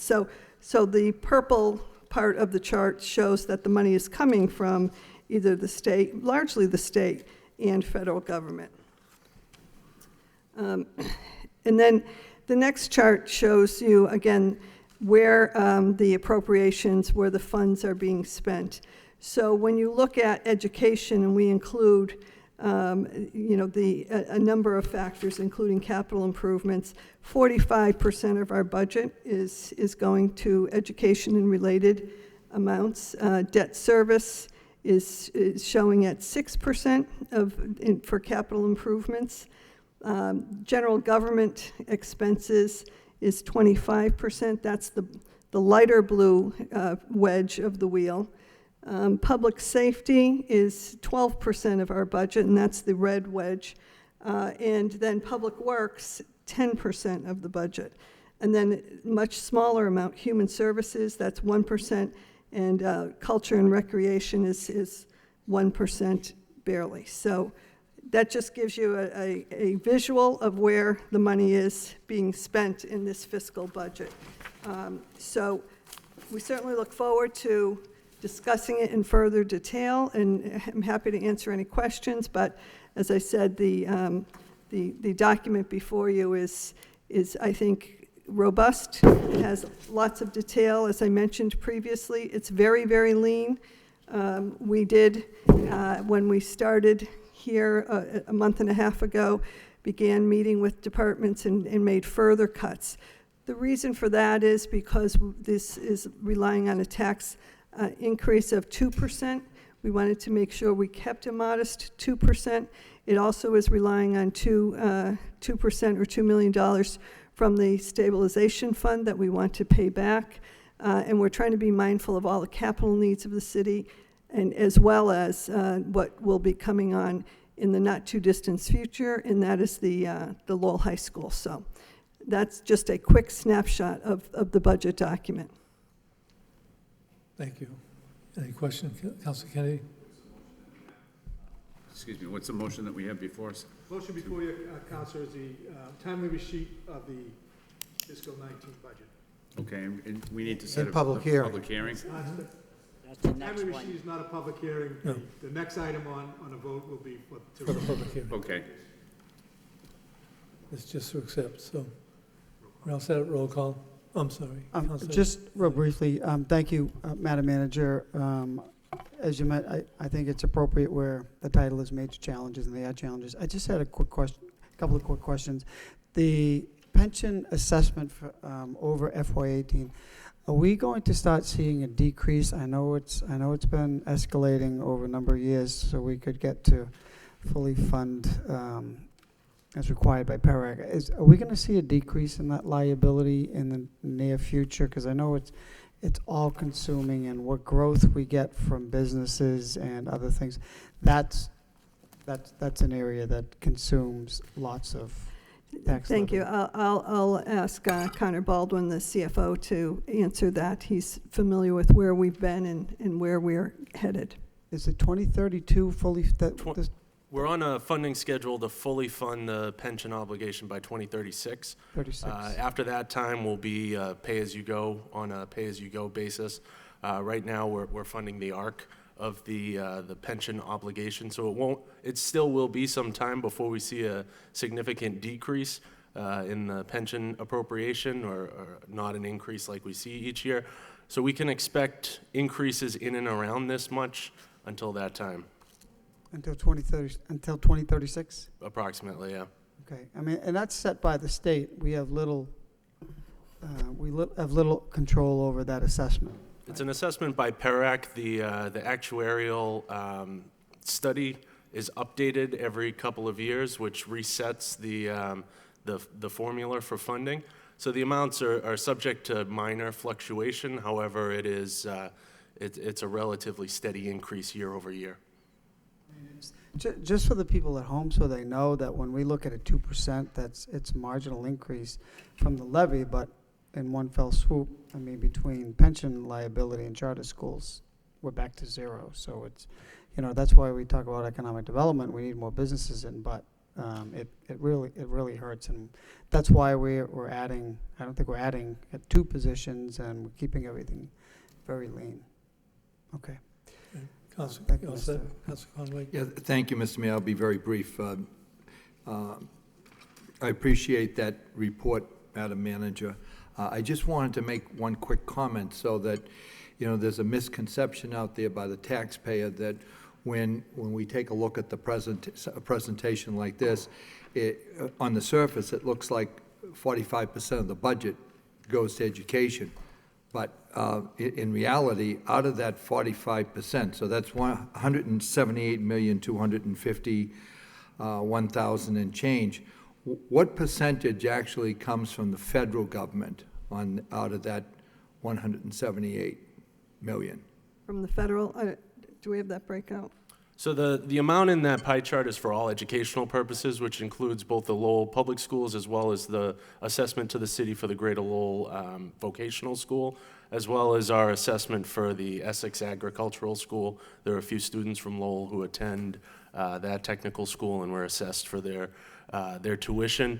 The lion's share of the funding that goes to support at least the amount for the Lowell Public School system is funded through the Chapter 70 money from the state, to the tune of approximately 162 million or so. Okay, so that's federal, right?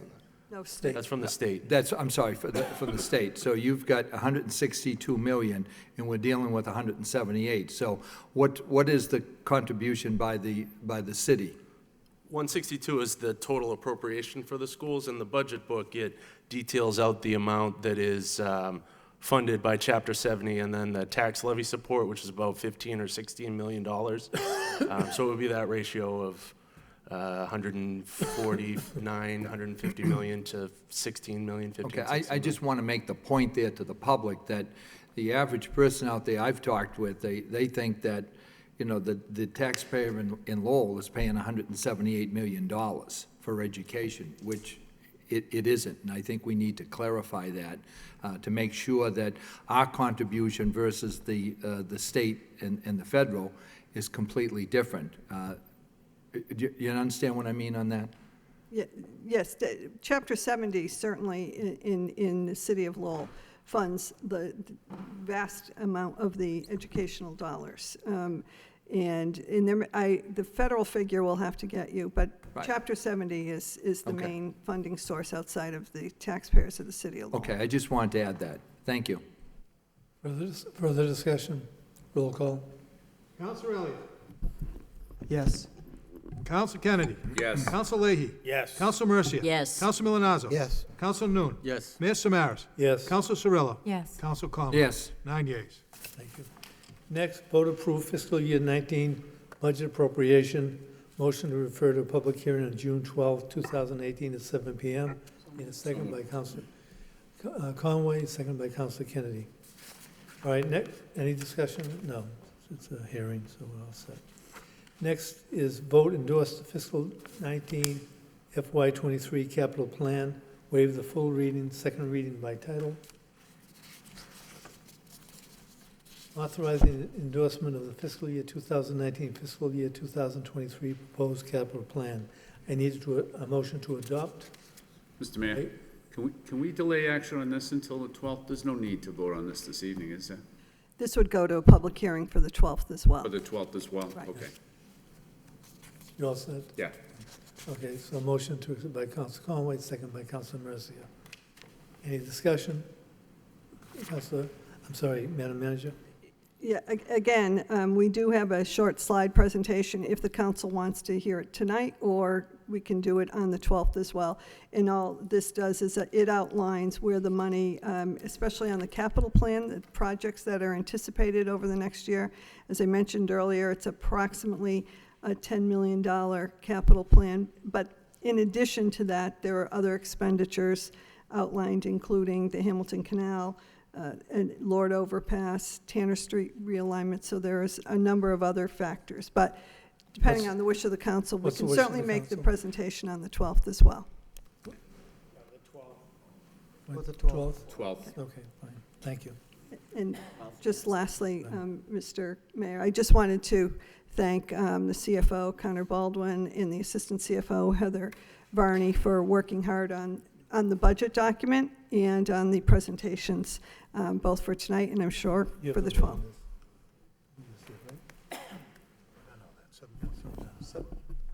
All right, yes, Councilor Elliott. Just on the public hearing, do we anticipate just talking about the budget on the 12th? So councilors were not filing motions, or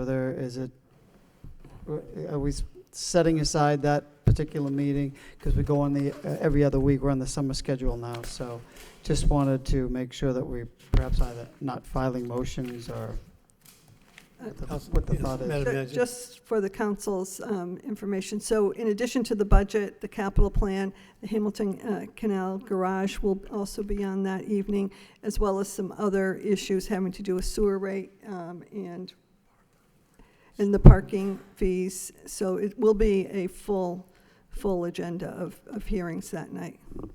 Okay, I'm wondering if we should set the meeting at 5:30, knowing that we've got a number of public hearings that might take some time. Let the clerk has a statement. I just noted that there will probably be about 6 public hearings on for the 12th that night. Okay. So wish of the Let's draw council. that. I think that's a good idea to come in an hour earlier, 5:30, since we're going to be discussing a budget. Who knows if we'll go line item by line item in this thickest book that I ever seen in 23 years. Oh, my God, I can't. Clerk, I'd like the clerk to. Council, that would entail specifying a special meeting out there, that's the will of the body, that's fine. Maybe the easier process is if we vote to extend beyond 10, while we're in the midst of it, just to waive Rule 5. But whatever way the council wants to do it, if they want. If it's going to be beyond, it's not going to be a 6:30 meeting, then it would have to be going as a special meeting. Advertise. Well, I personally think that we should start a little bit earlier, knowing that we're going through the budget. I mean, and if we have to do a special meeting, I think it makes sense. I mean, it's a large document, and there's a number of other items of significance that particular night, Yeah. So I'll make the motion that we call a special meeting for 5:30 on June 12th to deliberate the budget to begin with, and then proceed into the city council. There a second? Second it. If I could, to make it easy, I would just recommend to alter the council rules to begin a meeting at 5:30 as opposed to 6:30. That's the motion. We'll set the I agenda knew up as it is. we could figure it out. I mean, That's I good. just want to ask Council Milonazo if that's okay. I know that you and I have a lot of community. No, no, it's fine. I just didn't know if we had a zoning subcommittee scheduled for that night at 5:30. And we can change it. Yeah, I don't 'cause think, I'm- I thought I had left that open Okay, because of the, fine, okay. Thank you. You all set with that? yeah. Mr. Clerk, where are we with this? So, Which motion was adopted, was made and seconded to begin the regular council meeting at 5:30 as opposed to 6:30 on June 12th. need a roll call? You don't need a roll call. Okay, we're all set. All right, thank you. All right. We're on 7-4. 7.4, yeah. No, No, they referred it to a okay, yeah, okay. All right.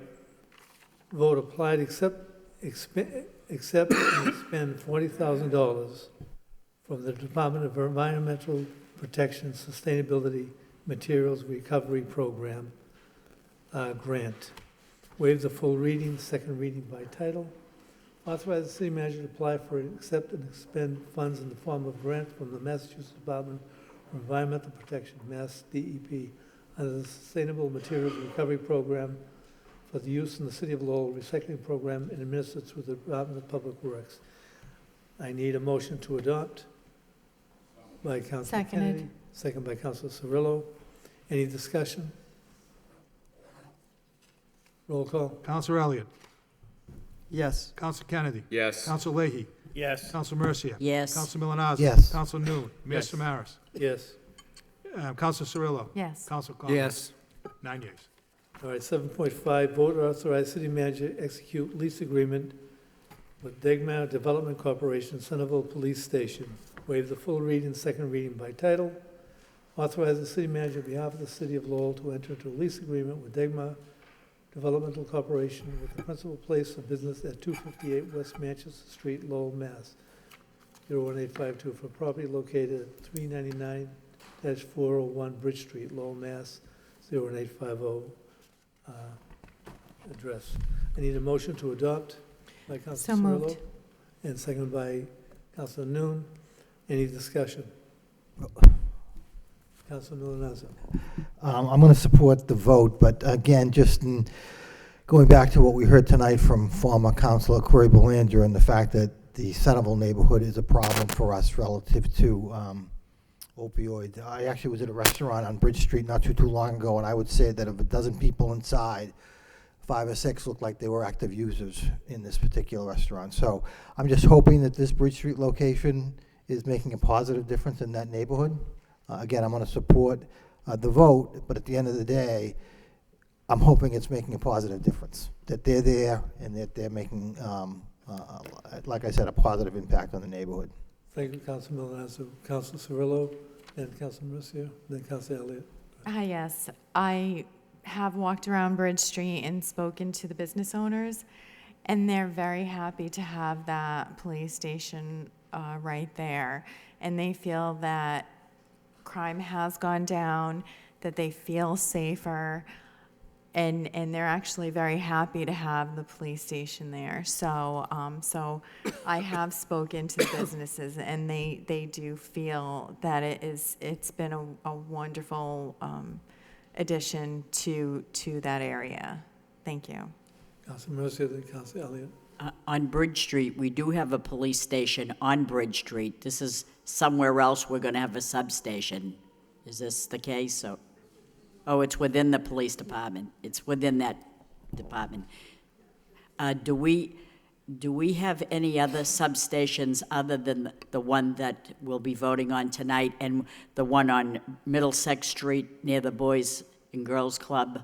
So there's like 2, because we used to have them all around, and now I don't. We had one on 6th Street. Brian owned the building. Brian, I can't think of it. So how many do we have altogether within the city? Do we have one on Broadway Street? So we'll get you that number. My understanding is it's the Boys and Girls Club and Yes. the one on Bridge, but we'll see about the others. But you're right, there used to be many. I wonder if there's one still on Broadway Street. So there if we isn't. could have a list Not We'll there get and- you a report on that. And could you also include how many are we paying on? Because I think at one time, people were offering their business, their Right. building for free, so We'll get you that report. thank you. Counsel. Council Elliott? You all set, Council Mercy? Yes, thank you. Council Elliott? I'm all set, Mr. Mayor, thank Okay, you. all set. Any further? Roll call. Council Elliott. Yes. Council Kennedy. Yes. Council Leahy. Yes. Council Mercia. Yes. Council Milonazo. Yes. Council Noon. Yes. Mayor Samaras. Yes. Council Cirillo. Yes. Council Conway. Yes. 9 yeas. Okay, next, vote transfer $20,000 to Disability Commission revolving fund. Waive the full reading, the second reading by title. To transfer $20,000 to fund fiscal 19 Disabilities Commission activities. Need a motion to adopt So moved. by Councilor Kennedy, second by Councilor Mercia. Any discussion? Councilor Elliott. This is a good thing. I know that I sat on the Disability Commission for a number of years, and it would be good to know, they stretch every dollar as far as they possibly can, so it'd be good to know exactly, I know they've funded studies and done a number of other things, so it'd be good to perhaps have a member, or I'm not sure who the designee is at this point, but it'd Councilor be Leahy. good to know how they're doing. Thank you. Councilor Leahy, Councilor Leahy.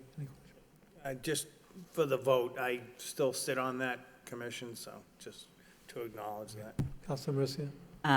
I don't think anybody here would deny the Commission on Disabilities $20,000, and I'm here as more or less a cheerleader because I know firsthand my neighbor next door is on the commission. They do a tremendous job. We may be giving them the $20,000, but they give it right back into the community. And when I say that, they were responsible for paying for and providing handicap accessible voting booths. Can you believe it? It's unbelievable the things that they do. And I passed out to my colleagues today a master file for the dedications and special events. In the works is a special needs playground at the J.G. Pine School. There'll be a ribbon cutting sometime this summer. We don't have the exact date, but it is my understanding that there are 82 students of special needs in that school, and what they're doing is the commission is looking to have playground accessible for them, for the special needs students to be able to use. I think that is tremendous.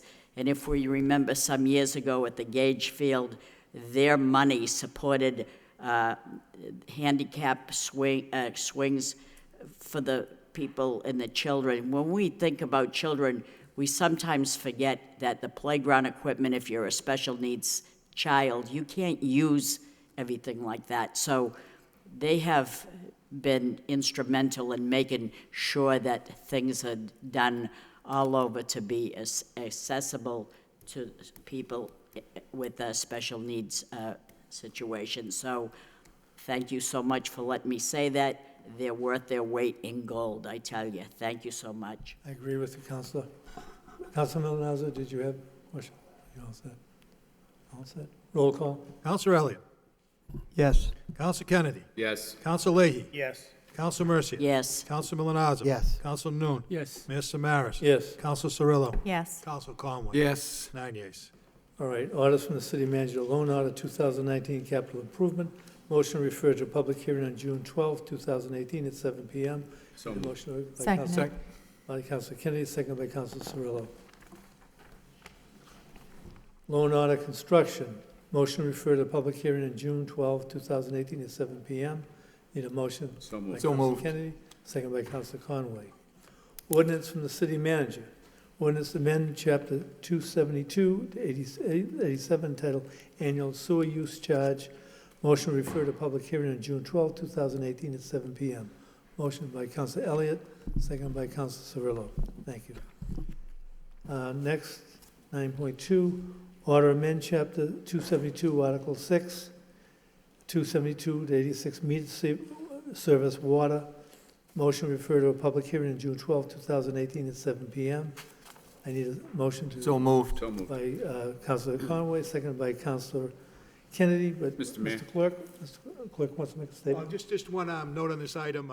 There was a typographical error on the ordinance that was filed with today's agenda. That'll be corrected in time for the public hearing, so the law department will correct that. Scribner's error. All set. Councilor Kennedy? Thank you, Mr. Mayor.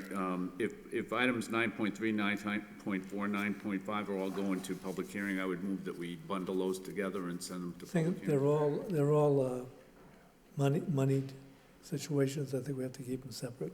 Okay. All right. Trust me, I'd like to do it. But, okay. We're on 9.3. Ordinance, establish revolving fund pursuant to Mass General Law, Chapter 44, Section 53E, and 1/2. Motion to refer to a public hearing on June 12, 2018. So moved. Second by, motion by Councilor Cirillo, second by Councilor Conway. That's that. Next, ordinance, amend Chapters 266, parking rate.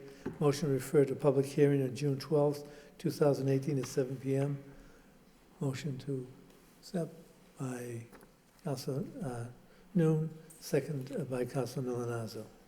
Ordinance, amend zoning 232, 234 Mount Vernon Street, 268 Mount Vernon Street, 294 School Street, and 5 Farnham Street. Motion to refer to Planning Board for June 18, 2019, and to public hearing before council on June 26, 2018, at 7 p.m. Need a motion to accept? By Councilor Leahy, second by Councilor Noon. All right, next report, the ad hoc election laws subcommittee that met on May 23rd, 2018. Councilor Noon, do you have any report? Thank you, Mr. Mayor. We met last Wednesday, May 23rd, at the senior centers. Councilors Kennedy, Councilor Leahy, subcommittee, but also present as well, Councilor Mercier, as well as the editor from the election office. We thank the CBA for helping us host this event.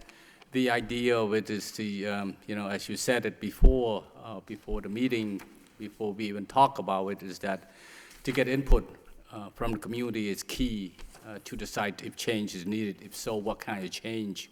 And I think the managers, Madam Manager, come up with a branding which can use for other,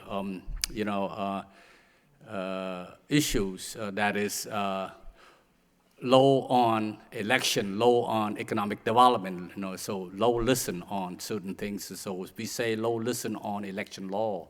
So we went in there with ideas to listen to get input from the resident. They came and they spoke.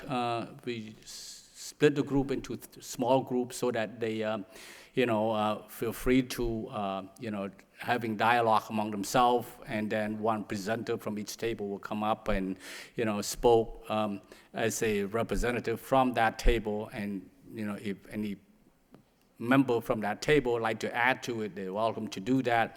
They talk about the, they like to see more representation that reflect the city, as indicated by the clerk in his report. That is, they like to see district representation, and they like to see more reaching out to get more people to come to this kind of listening session. So the next one's going to be tomorrow at CMA, and a lot of work been done already by CMA and by the election law, the election department. So tomorrow we anticipated a lot of turnout, and it'll be interpreted in Khmer, and if need be in Spanish as well. So if my fellow committee member would like to add to it, please do so, Councilor Kennedy and Councilor Leahy. Thank you. Set. I need a motion to accept the report as a report of progress by Councilor Mercier, second by Councilor Elliott. Thank you.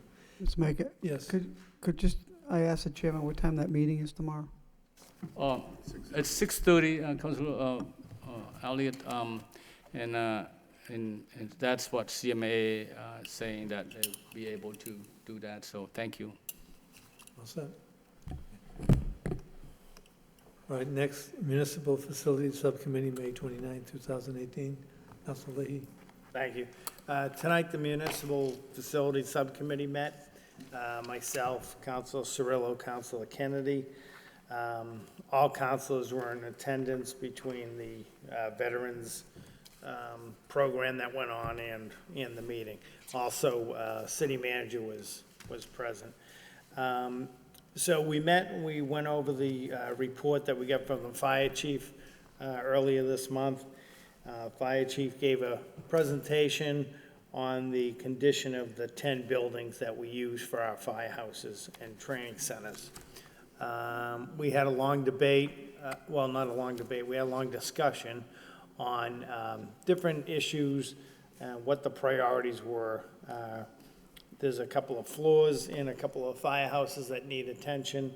There's a roof, some electrical work, and then in general, some work needs to be done on windows, doors, and outside facade, bathrooms, kitchens. So what we spent most of our time talking on was just coming up with a good list with DPW and presenting it to the manager and just get things under control. Try to take a look at what really is a priority, what things can be fixed quickly and easily, and then let's take a look at different solutions. Are there grants out there? Are there things we can do with Mass Save or National Grid that can help us save energy, maybe replace heating units, windows, doors, whatever it is. So we should get a full list in the next few weeks between DPW and the fire chief to really prioritize some things like electrical work. We should hopefully be able to schedule that fairly quickly and get things like that done. Cleanups of the basement, that shouldn't take too long. But in depth, we really need to pay some attention to our firehouses. They're all, the buildings are older, were built years ago, but there's no reason why they just can't be preserved and brought up to date. There was, let's see, one other question we had that the fire chief brought up that I had asked him about, which is on a motion later on. The extractors, the washing machines. So far we have 3, one's connected. We're gonna see why we can't get the other 2 connected in a timely manner. And basically that was it. We just really need to pay some attention and move on with this.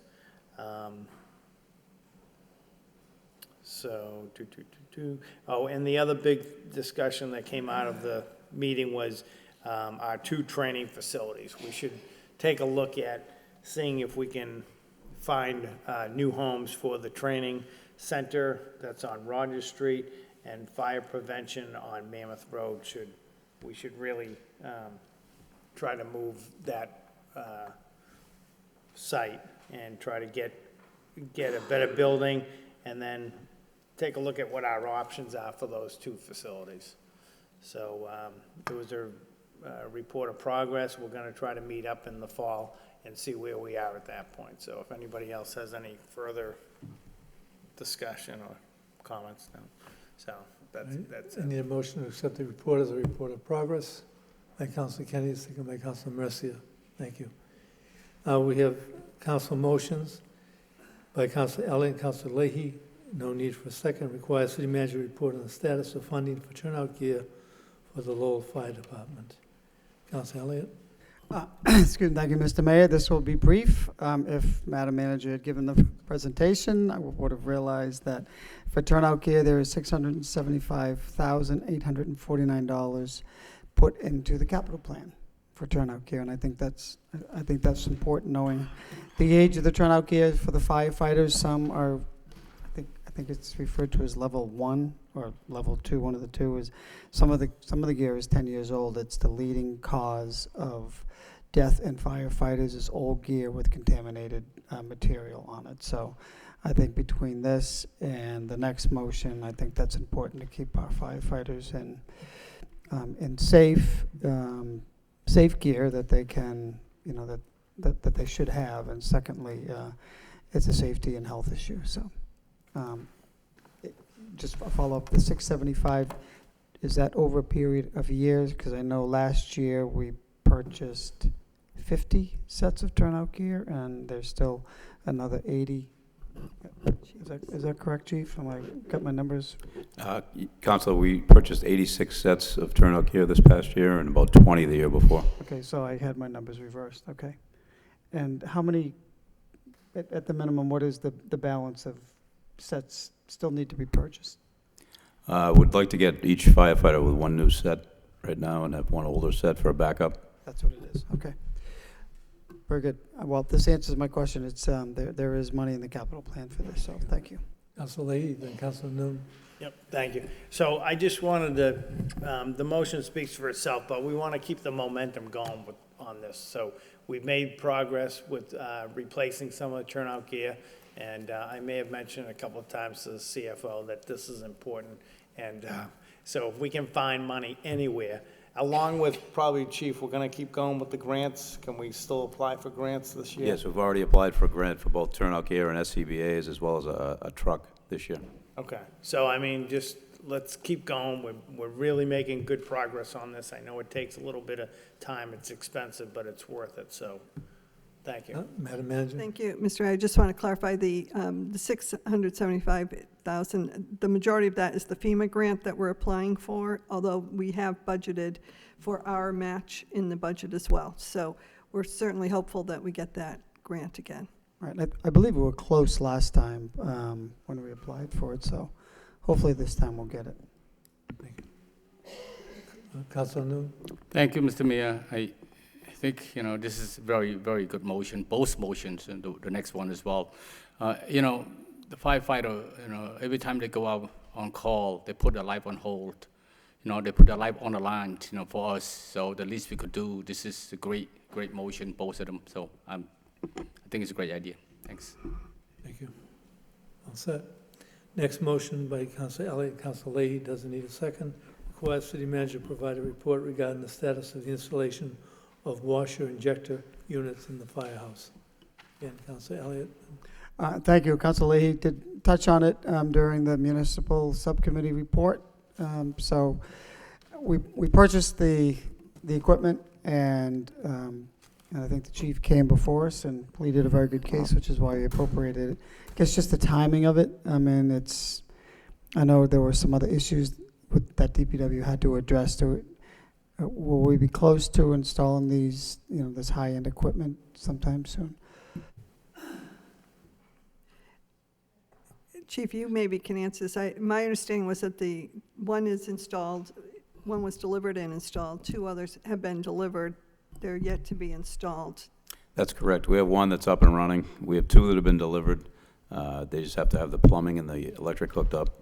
And then we're going to be purchasing 5 others for all the other stations after that. So I'll work with the DPW commissioner to try to get those done ASAP. Good. No, I know you were. I just have been making conversation with folks and just wanted to get an update on. And I know DPW is buried, but as long as they're coming and there's a program in place to get them working, that's great. And we'll get you a full report. The funding's in place, and we'll address the other issue raised as far as potential state funding. Right. But we'll give you that. And just the people at home, again, people paying the taxes. We purchased this machine to keep them clean rather than having to go out and have them clean. So we're saving money and extending the life of the equipment. Does that make sense, Chief? Yes, and also there's a lot of carcinogenic material that ends up on the gear after a fire. So having the 2 sets and the extractors, the firefighters can wash their gear after a fire and wear their second set while their other set is being washed and dried. So it'll be very beneficial for the health of all the firefighters, the combination of the new turnout gear and the extractors. Thanks, Chief.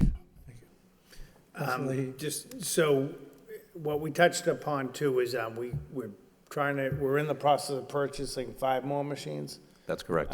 The state is going to maybe pass something that may allow us to buy some, but nevertheless, we really have to prioritize this, and I don't want to make excuses up for anybody, but when these machines are in the house, It needs to be done, either overtime or outsource it, but it's irresponsible for us to have these in the firehouse for a week, or 2 weeks, or 3 weeks. Once it's delivered, it's gotta be prioritized, and it's gotta be hooked up. So I would hope, maybe by the end of next week, we can get these 2 machines hooked up. Thank you. Thank you. Further discussion? Announcements? Councilor Mercia? Thank you, Mr. Mayor. I really didn't think that I would have an announcement, but when I saw Michael McGovern here this evening, I was rather surprised to see him. I want to offer you the best congratulations from my heart in the town of Shirley as the town manager. I'm not surprised. I'm so grateful for your accomplishment. I know you got all your training here specifically from me, because I ran you ragged since the time you came here, and it paid off, didn't it? See, you know just what to do. But I want to honestly say that you have been an asset to the city. I don't usually go to the city manager because I don't bother them. They're very, very busy in their own respect. So I go to the person that I think that's your job, and you've done everything that I've ever asked for. You made a lot of people happy in the city because I just drove you completely nuts, and I bet you're happy to leave me, but I'm not so happy to see you go because you were wonderful. And I want to take this opportunity to publicly thank you for being a great assistant city manager. You were wonderful, especially to me. Thank you so much. Any further? Councilor Leahy? I just want to say thank you, too, and good luck in your new endeavor. Thank you. Anyone else? Councilor Elliott? Ditto. When we needed something done, just picked up the phone and you made it happen. So Rita's going to be calling you and Shirley anyway to ask. Yeah, I will. Mr. McGovern, do you want to say anything? You want to take the opportunity to say anything?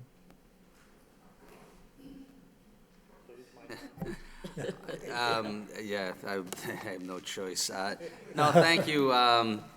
Thank you, and thank you to the councilors that were here, prior. I mean, it's been a great education, great learning experience, and as Councilor Mercia said, a great training ground for what I'm about to embark on. And you never know, right? I'm still getting older, but I'm still young, and you never know. Like MacArthur said. Love that suit. Really, great job. That'll be probably the most of what people miss of me, some of these suits. Madam Manager? Thank you. I said to Mike tonight, can we say something about, and he said, no, we'll just keep it all quiet on the down low, but Councilor, that wasn't going to be. But I want to also thank Mike for his service. I know I haven't been here that long, but he has been excellent in terms of working together and getting the job done. And I do wish him luck at his next post. I say, Mike, thank you for your service, but my advice to you is a little less hockey. As you know, Mike plays a very aggressive game of hockey, and sometimes he comes in the next day and needs a little repair, so we don't want to see that. Okay, are we all set? Motion to adjourn? By Councilor Mercia, second by Councilor Kennedy.